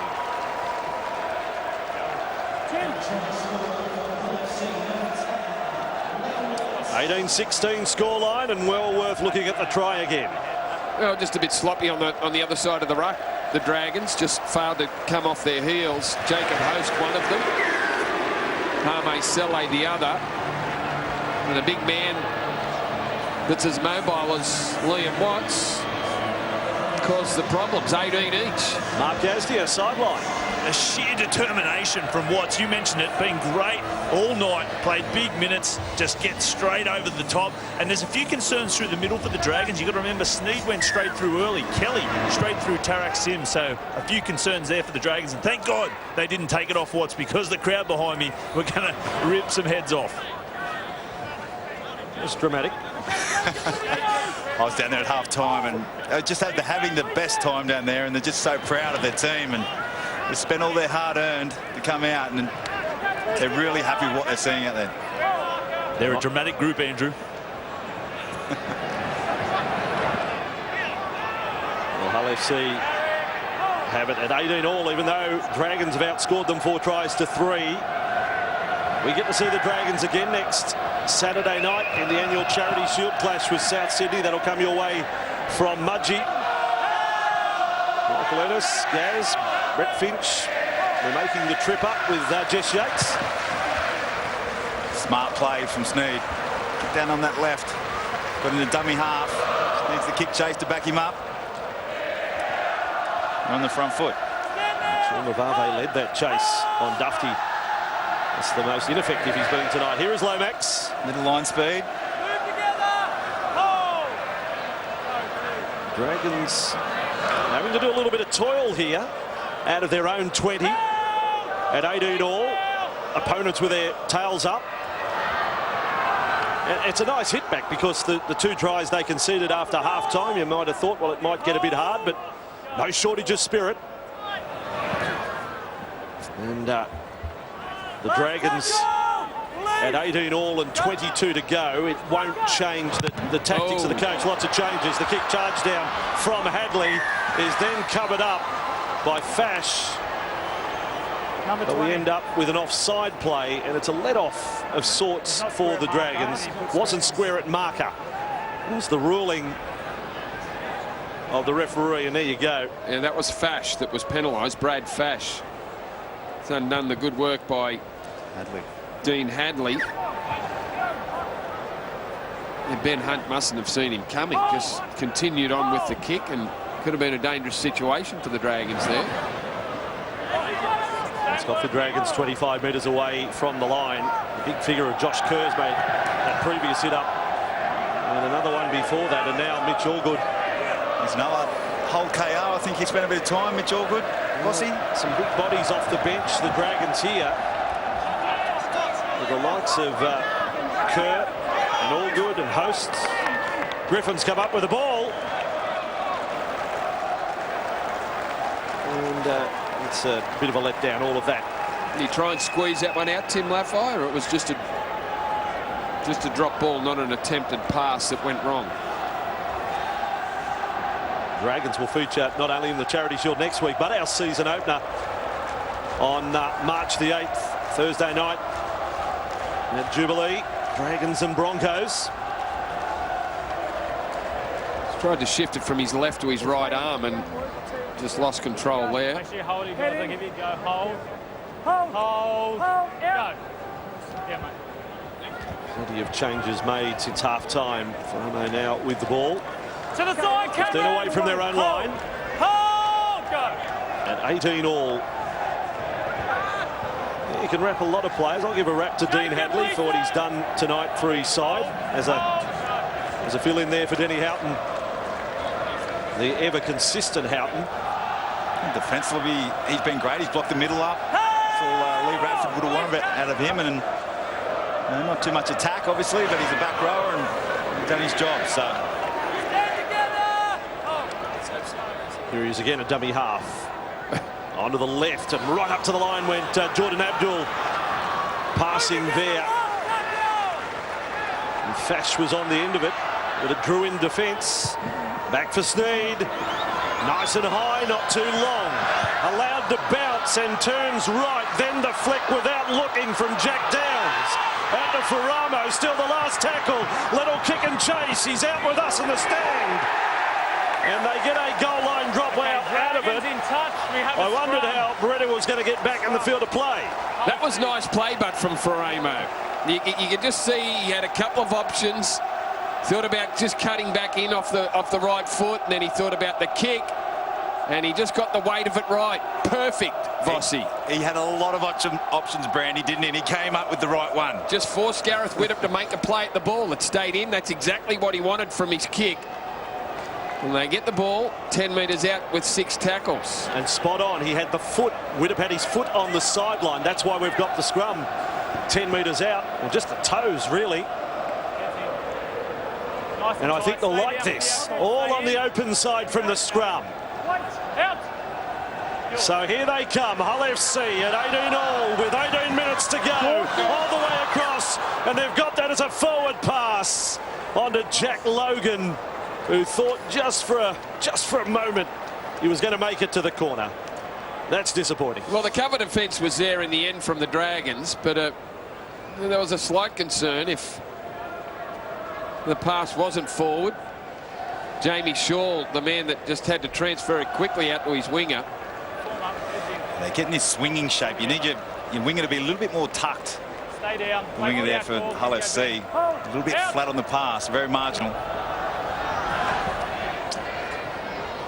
So Dragons are back in possession. Another opportunity for us to see Lomax on the charge. Leilua this time. Tongo over the top in defence.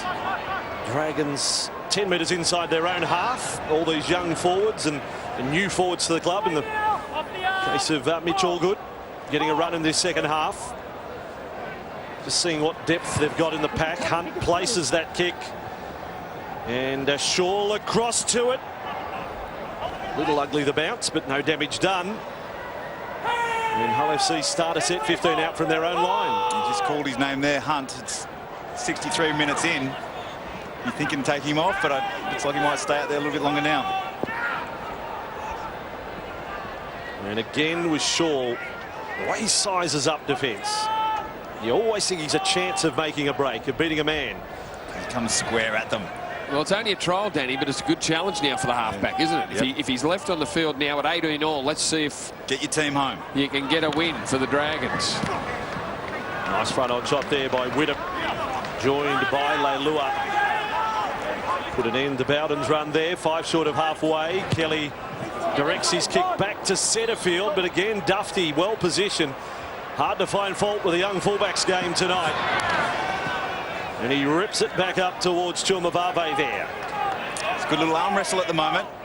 Both teams are getting to their kick. Playing like it's 18 all, which is good.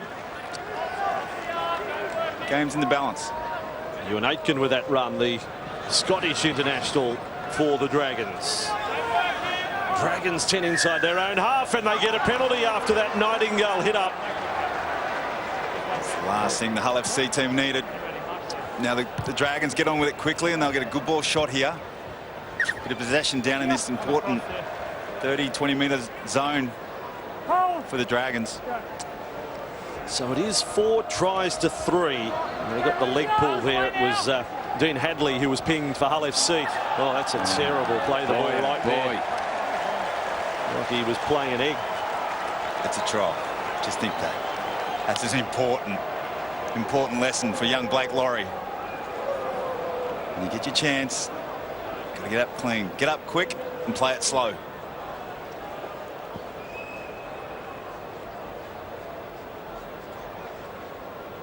.15 minutes remaining, and this scrum 15 metres inside.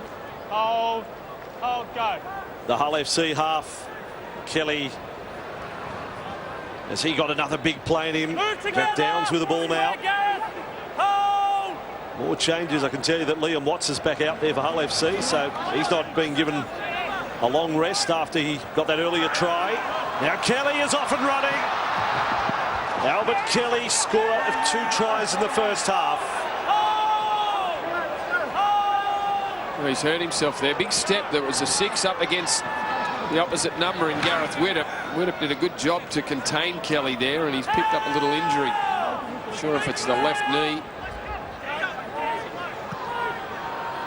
And now Watts sends Motongo on the charge. It was a good catch, because that ball from Watts down around his waist, coming at speed. It's a penalty. 18 all, 14 minutes to go. Blake Laurie is penalised. Motongo is an accountant.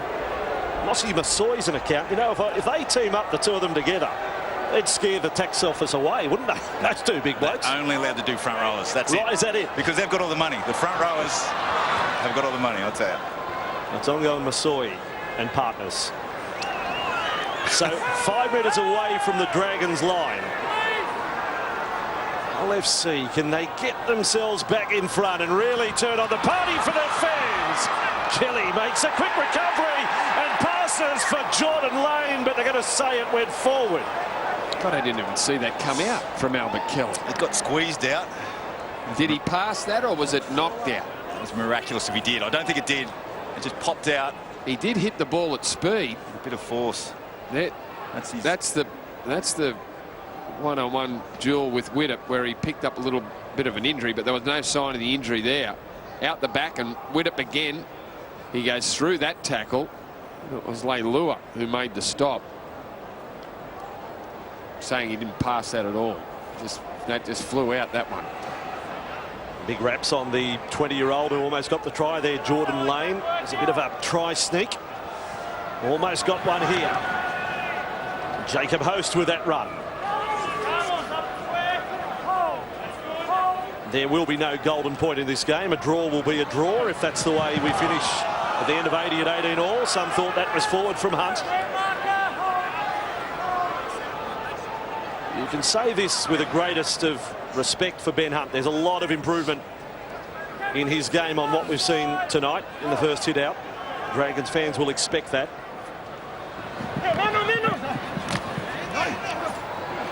Now Lomax on the left side of the field. Well handled by Bowden there. Nice and physical. Last tackle. Hunt's kick. Floating its way down. Oh, off balance. He's had a game, hasn't he? In fact, Jamie Shaw and Matt Duffy, couldn't you do a good highlights package of those two? Now all the Hull FC fans will go home happy, but what about the new fans of the Hull FC team? I think a few of the Dragons fans will want to know and watch with interest how Hull go in the 2018 season, especially in the next month. Wonder what's going to happen to these two teams that have come out, and Wigan Warriors and themselves. Whether or not they can go on and hold a bit of energy for the next month. More metres made by Albert Kelly there, even if he's not quite 100% at the moment. Watts ball playing for Bowden. And a couple of the young Dragons forwards get across for the tackle. And Hostin Laurie now for Sneed. Had Chilmababe in support. There's support on the inside. In the shape of Connor. He's made a good recovery. Thought he was gone for the night. Back with the ball. 7:20 p.m. local time. Lovely evening here in Sydney. And lovely stepping right there by Jay Field. Now, he is one of the quickest young players in the game. Well, if you thought Dufty and Shaw were quick, wait you get a look at Jay Field. There was a moment there. A brilliant under-20s 5'8". Looks like he's put on a little bit of size, too, to help him through a tough NRL season. We'll see how much football he actually gets, but gee, he could play anywhere for the Dragons. He could. He's put on 10 kilos, Brandy, and fullback in the halves. Obviously, he's a runner of the football. That's his best attribute. Looks like he's got a chest now, young Fieldsy. Well, I think they've had him eating at least 6 meals a day. That's been part of it, to try and put on more weight to handle the rigours of the NRL. 3 games last year. Because I'd say watching him in the 20s, he was barely 70 kilos. He was slight. Yeah. Dragons with Hunt. And floated across to no one. It's into the Dragons bench. Kurt Mann. Watch this shot. I think it was Turgott, Jansen Turgott, who comes up with a shot. And Matongo there and Bowden, they all have a crack at him. Turgott finishes it off just for good measure. Good footy. Let's go down to Mark Gasnier on the sideline talking about some of these young Dragons. Well, in particular, Matt Duffy. Jay Field enters the field now, and by all, he is a superstar, but Duffy, you can see there, tops the run metres by a country mile, 200 metres. And we saw on a couple of occasions where he tries to gas people on the outside. We saw Hull put him over the sideline on one occasion. He's just got to mix up the variety in his game to either drop people back under or start to use the step back into the inside. But what a talent he is, and in probably a bit of a dull performance, he's been a shining light. 18 all, 8.5 minutes to go. Game 1 of our doubleheader. Souths and Wigan to come. So stick around, get your dose of rugby league on this Saturday on Fox League. We had the Warriors against Melbourne earlier this afternoon from Rotorua. After Melbourne claimed the World Club Challenge last night in awesome style. So played by Turgott. Now Sneed, he's kept busy all night. They'll ask some more questions of the Dragons' defence. They've turned them around. They missed him, so did man intercepts. Into the clutches of Garrick. That hurts. The opportunity was huge for Hull FC there. He might have a good English accent, Garrick. What do you think, Bossy? Called it, went straight to him. Yeah, possible. I think a long bow, Danny, but that's why we pay you the big dollars. Huge. He was man on the spot. He hasn't had too many highlights, Ruben Garrick, but that was a big moment in the match right there. Dragons 8 inside their own half. I don't know whether you kick a field goal to win in trials. Do you want to show everything you've got? Dummy half duties now with Reece Robson for the Dragons. And this time Connor at fullback comes up with that catch. This new dummy half for the Dragons, Robson, he's achieved every junior rep honour you could have. I was just about to say, he's as tough as they come, young Reece Robson, and it's great for the fans to see the depth of their club and just see where they're at, and most fans don't see much reserve grade these days, but it's good to see what depth you got in specialist positions. And as you see, Hunt there, he's come off 70 odd minutes into the game. Alongside of James Graham, who played 20. Well, I'd say one thing, if Hull do want to just take a win, I mean, Mark Sneyd can kick a field goal from a fair distance. Albert Kelly might even fancy his chances. And for their fans, I would probably have that in the thinking. You know, look, let's get the win. Let's go home, having lost last week against Wigan. It is a friendly. There's not competition points up for grab, but let's have the shot. If I'm Hull, I'm taking a shot at field goal to win the game. I'm leaving Australia with a win against an NRL team. Well, they're going to leave our shores with a memory of a great game against the Dragons, but it'd be nice to be able to say you won the match.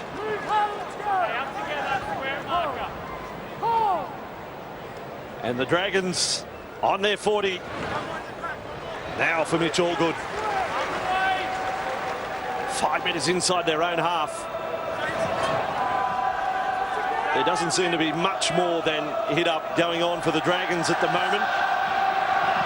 Maybe one of the young fellas will light it up in a moment. It might be a Jay Field. It might be a Zach Lomax who writes a headline for this match. Nice pass inside for Kerr, or a Josh Kerr perhaps.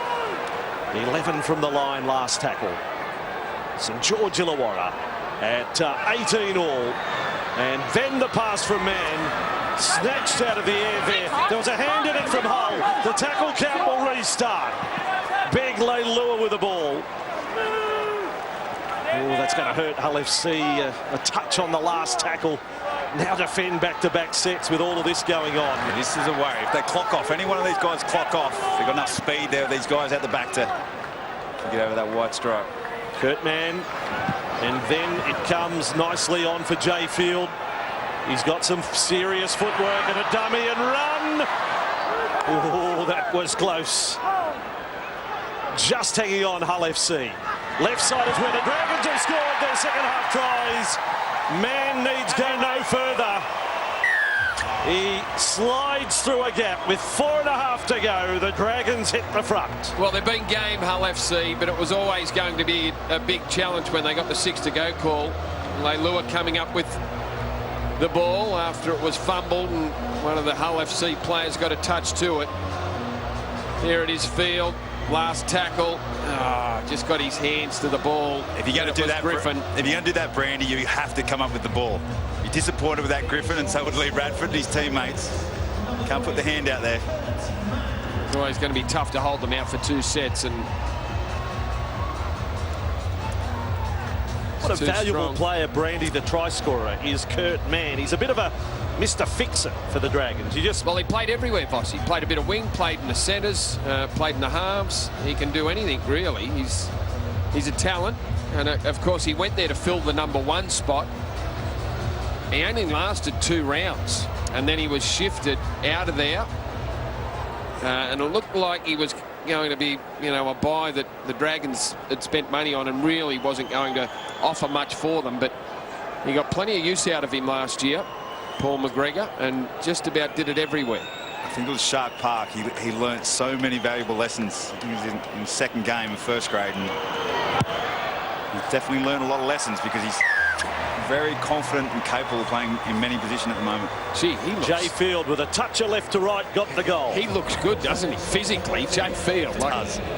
You know, even when he came on and had a couple of touches last year in the top grade, he looks like he's got a body now that can handle the rigours of first grade football. LFC will try the short kick off. The Dragons stand deep. It'll be a contest. It's batted up high in the air at the volleyball net there. Oh, they roll forward. There's no sense of theatre from the referees there. I mean, you let LFC play on and see where it can finish.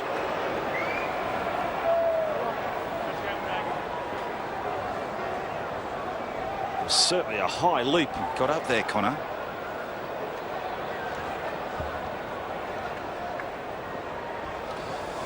So 2.5 to go.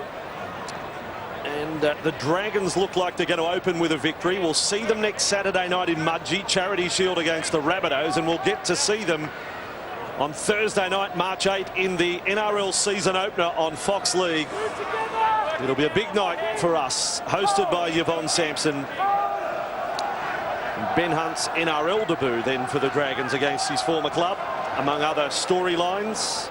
And haven't they got some quality to come back into the team as the Dragons? We're talking about them here in this match and maybe talking about their attack and whatnot and assessing what they've done. But don't forget they've got still a lot of quality. Frizzell, de Belin, especially in those quick rucks that they get. Oh, into the set, begging to be taken there. The pass from Jacob Host. Well, he saw it. It was telegraphed, and the Hull player saw exactly what was happening and put himself in a position to receive the ball. It went accordingly. He just couldn't hang on to it. Here it is, Host. Look, he's standing there waiting for it. I think there was a Dragons hand that just got in there. It was Sneed. Well, it doesn't appear as if they've got a miracle in them. Hull FC with 90 seconds left on the clock. But again, a point worth stressing when we're talking about the players the Dragons have done without. No Denny Houghton, no Mark Minicello, no Scott Taylor. 3 of the starting pack not there for Hull in this one. I think their effort has been impressive. Selay to play it. 25 from the line. Now with Mann out on that right side. Still time for one more Dragons try. There's Kurt Mann bobbing up everywhere at the moment. He's thrown 3 dummies in the space of a second there. Caught in the tackle by Jez Litton. Dragons looking for the finish. Nichols, and then it went for Leilua. It's put down by Lomax. With defence right in his face. Zach Lomax couldn't pull off the play, and look at the desperation of Hull FC. They want to try and stop the clock here. Good on them. 30 seconds to go. Well, they might be able to do it, Vossi, but they're going to give themselves a chance to do it. Time off with 25 to go. They've got 90 metres to travel. This is Lomax on the end of this. Faramo up in his face. Maybe the big long kick and chase here. Here it comes across. And you won't see a kick on this play. Nice little work all the same. Spreading the Dragons' defence out for Logan. So now the final 10 seconds before they will head back to the north of England. The penalty conceded.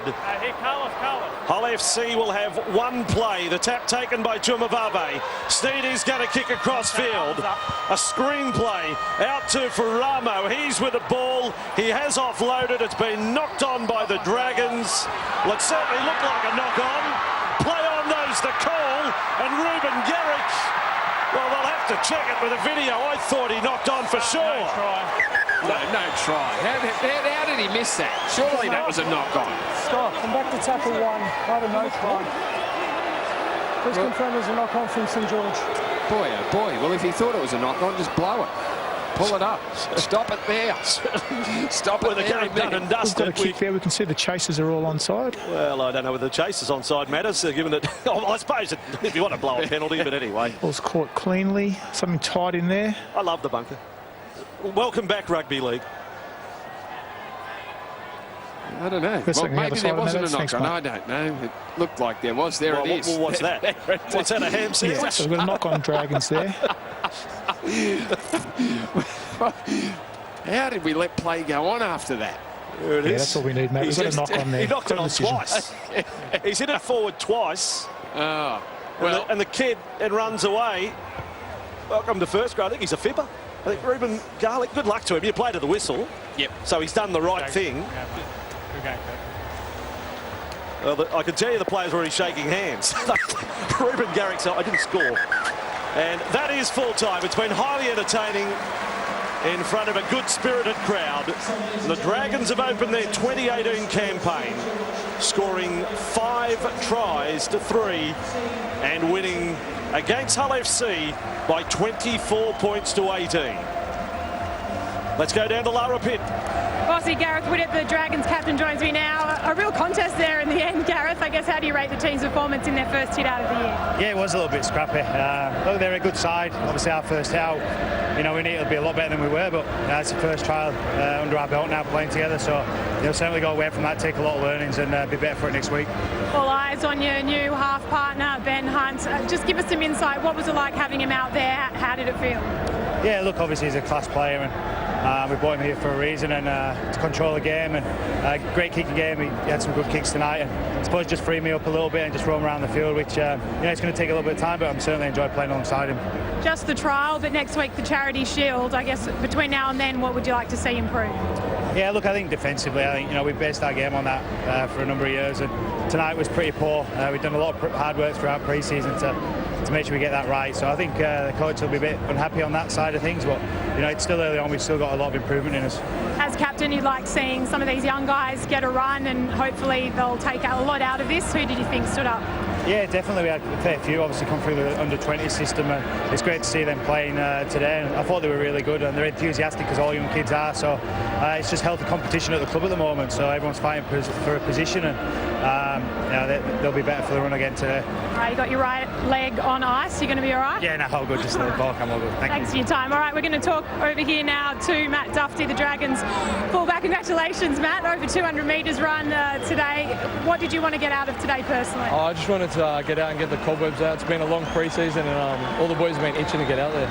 A lot of new teammates, a couple of big high-profile ones. What difference do you feel they made today?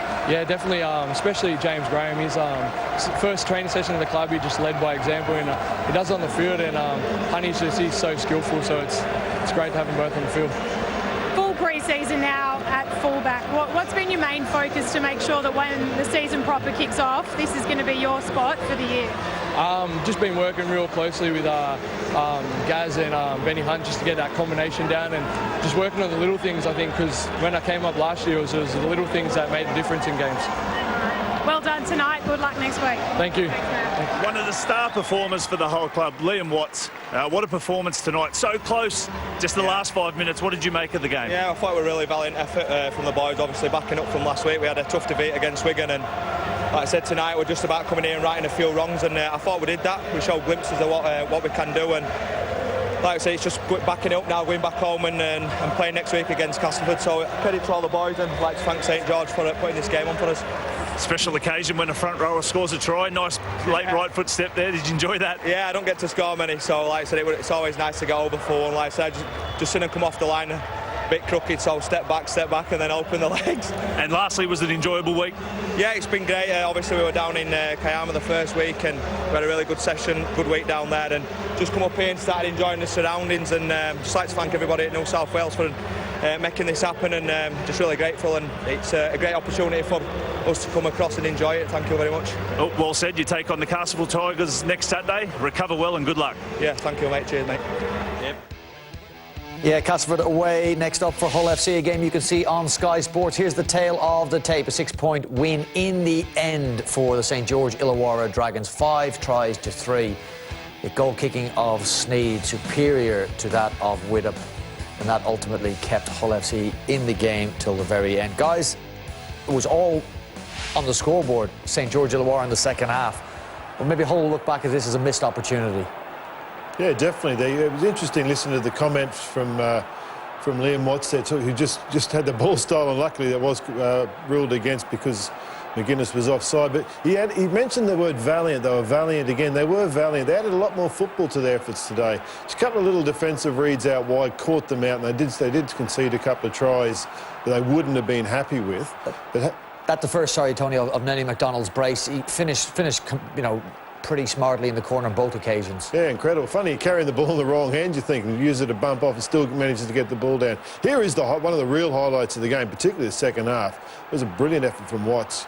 He really took it to them there. Locked Watts locked the game up at 18-all. This was an Albert Kelly chance. Well, they went close, didn't they?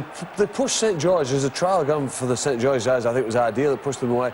There's amazing footwork, though, isn't there? And I suppose we sometimes forget about that. We talk about power and we talk about speed, but evasion is very often overlooked in rugby league. And the ability to move away from a defender so quickly and without decelerating is essential. It's one of the games. It's actually quite well statted now. It's called a defensive miss. Make a defender miss you, because if you miss me, then you've got to make the tackle. So you're, rather than a set of 6, you're accumulating defenders into the attack. Same as an offload, really. It's such an effective way to attack the line. Liam Watts referenced the tough match they had against Wigan last week in round 2 of the Betfred Super League, played in Wollongong, got themselves ready for this, and I would suggest acquitted themselves brilliantly. And again, like a point we touched on at half-time, if it was Super League on show, Super League showed up very well today. They've made a real lot of friends out in Australia, and I think up here, that was a real strong performance from Hull. I think they've really taken themselves up. They'll take a real lot out of this trip. They've obviously banded together.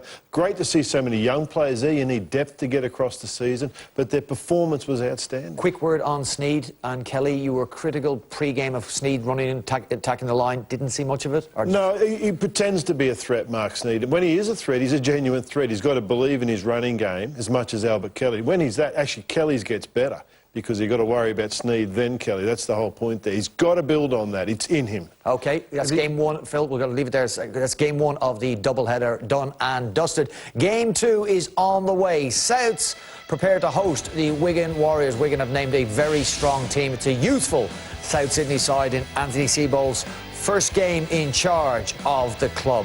We'll bring you pre-match build-up after this here on Arena and Main Event.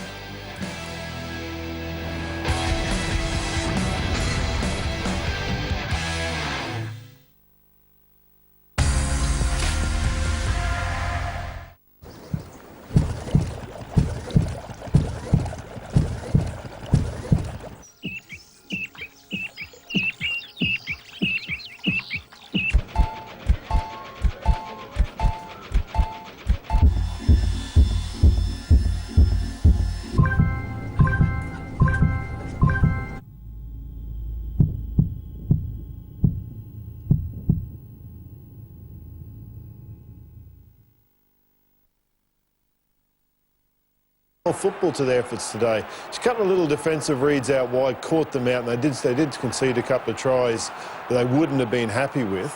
That's the first, sorry, Tony, of Nenny McDonald's brace. He finished, pretty smartly in the corner on both occasions. Yeah, incredible. Funny, carrying the ball in the wrong hand, you think, and use it to bump off and still manages to get the ball down. Here is one of the real highlights of the game, particularly the second half. It was a brilliant effort from Watts. He really took it to them there. Watts locked the game up at 18-all. This was an Albert Kelly chance. Well, they went close, didn't they? They pushed St George. There's a trial gone for the St George guys. I think it was ideal. It pushed them away. There's amazing footwork, though, isn't there? And I suppose we sometimes forget about that. We talk about power and we talk about speed, but evasion is very often overlooked in rugby league. And the ability to move away from a defender so quickly and without decelerating is essential. It's one of the games. It's actually quite well statted now. It's called a defensive miss. Make a defender miss you, because if you miss me, then you've got to make the tackle. So you're, rather than a set of 6, you're accumulating defenders into the attack. Same as an offload, really. It's such an effective way to attack the line. Liam Watts referenced the tough match they had against Wigan last week in round 2 of the Betfred Super League, played in Wollongong, got themselves ready for this, and I would suggest acquitted themselves brilliantly. And again, like a point we touched on at half-time, if it was Super League on show, Super League showed up very well today. They've made a real lot of friends out in Australia, and I think up here, that was a real strong performance from Hull. I think they've really taken themselves up. They'll take a real lot out of this trip. They've obviously banded together. Great to see so many young players there. You need depth to get across the season, but their performance was outstanding. Quick word on Sneed and Kelly. You were critical pre-game of Sneed running in, attacking the line. Didn't see much of it? No, he pretends to be a threat, Mark Sneed. When he is a threat, he's a genuine threat. He's got to believe in his running game as much as Albert Kelly. When he's that, actually Kelly's gets better, because you've got to worry about Sneed then Kelly. That's the whole point there. He's got to build on that. It's in him. OK, that's game 1. Phil, we're going to leave it there. That's game 1 of the doubleheader done and dusted. Game 2 is on the way. Souths prepare to host the Wigan Warriors. Wigan have named a very strong team. It's a youthful South Sydney side in Anthony Seibold's first game in charge of the club. We'll bring you pre-match build-up after this here on Arena and Main Event.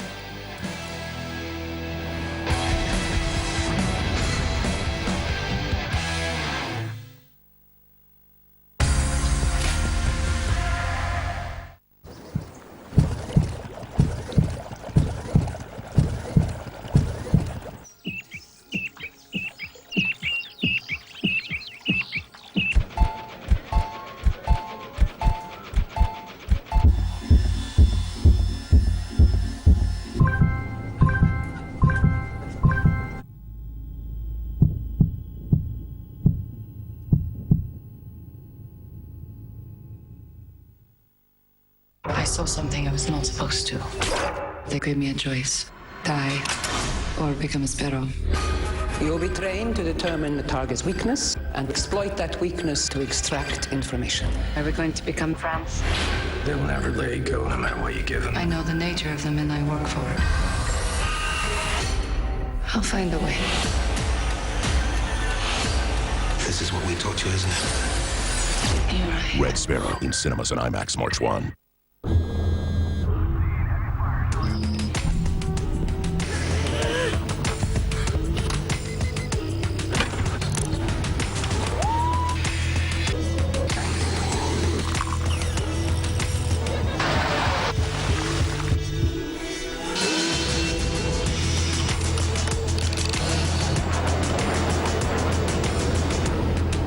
RAF Regulars and Reserves. No ordinary job.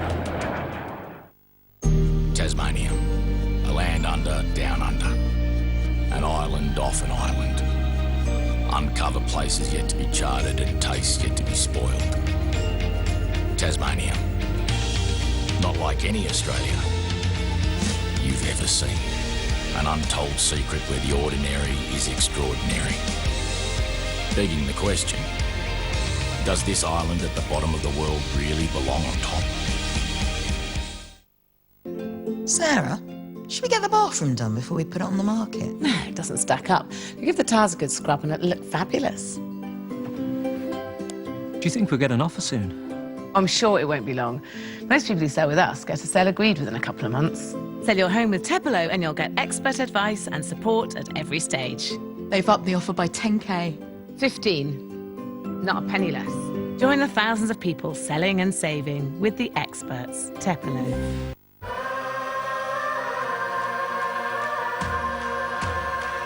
Watch very carefully.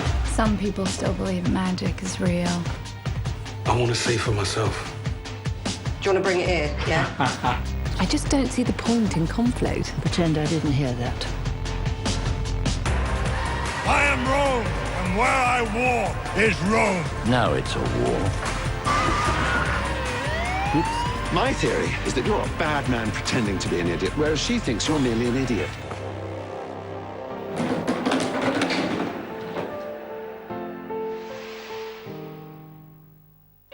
It's time to experience the Jason Bourne story. I'm on my own side now.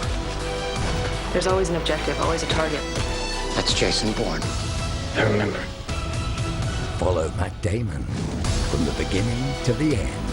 The Bourne Collection, this weekend on Sky Cinema.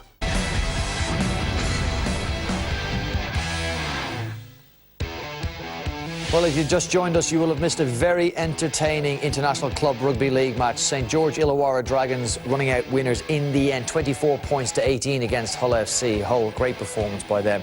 And just a late Kurt Mann try sealed it for St George Illawarra. It is the first match of an international doubleheader at ANZ Stadium.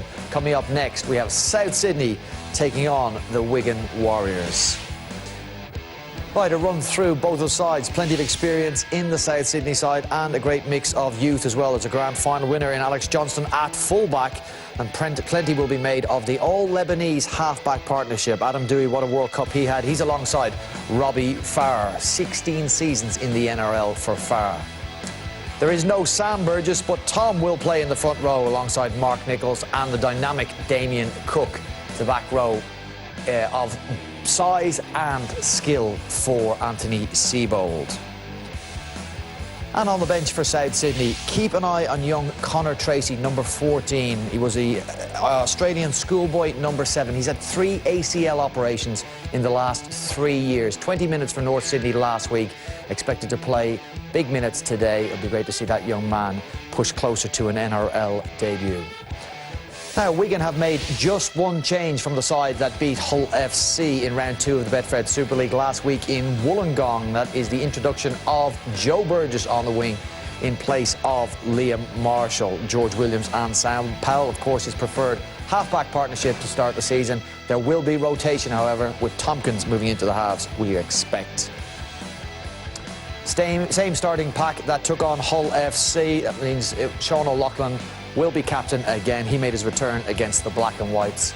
And Wigan themselves have named as all available players on the bench, and you would imagine Sean Wayne will give game time to all of those ahead of next week's game against the Warrington Wolves.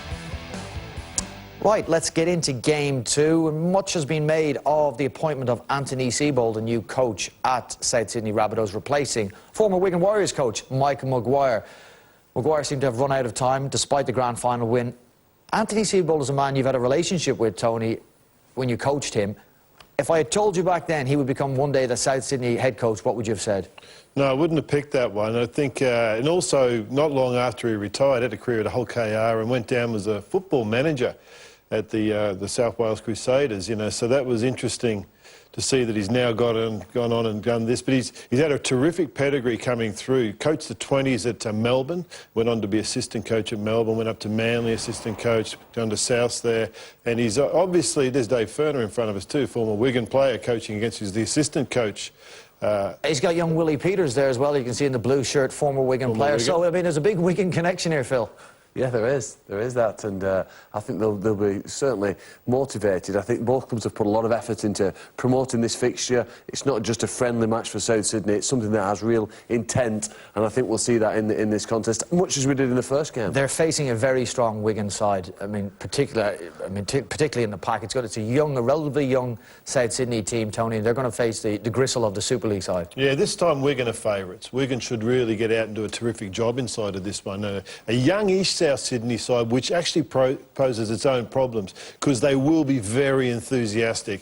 This is their chance to improve and show themselves to a new coach. OK, you know, we have the Burgess brothers on display as well. It'll be a big year for George Burgess, disappointed not to make the World Cup squad, and a player who needs to, I suppose, improve his performances to make the South Sydney side in the NRL consistent. Needs to create some momentum today, doesn't he? He needs to go out and take on that Wigan pack you're talking about, go out and dominate. From there, he puts himself in a really strong position because he has all the attributes. We've seen that so many times. He just needs to get that consistency into his game. Today's the day to start that. When will we see Sean Wayne make the expected changes, Phil, considering they have that match next Friday on Sky Sports?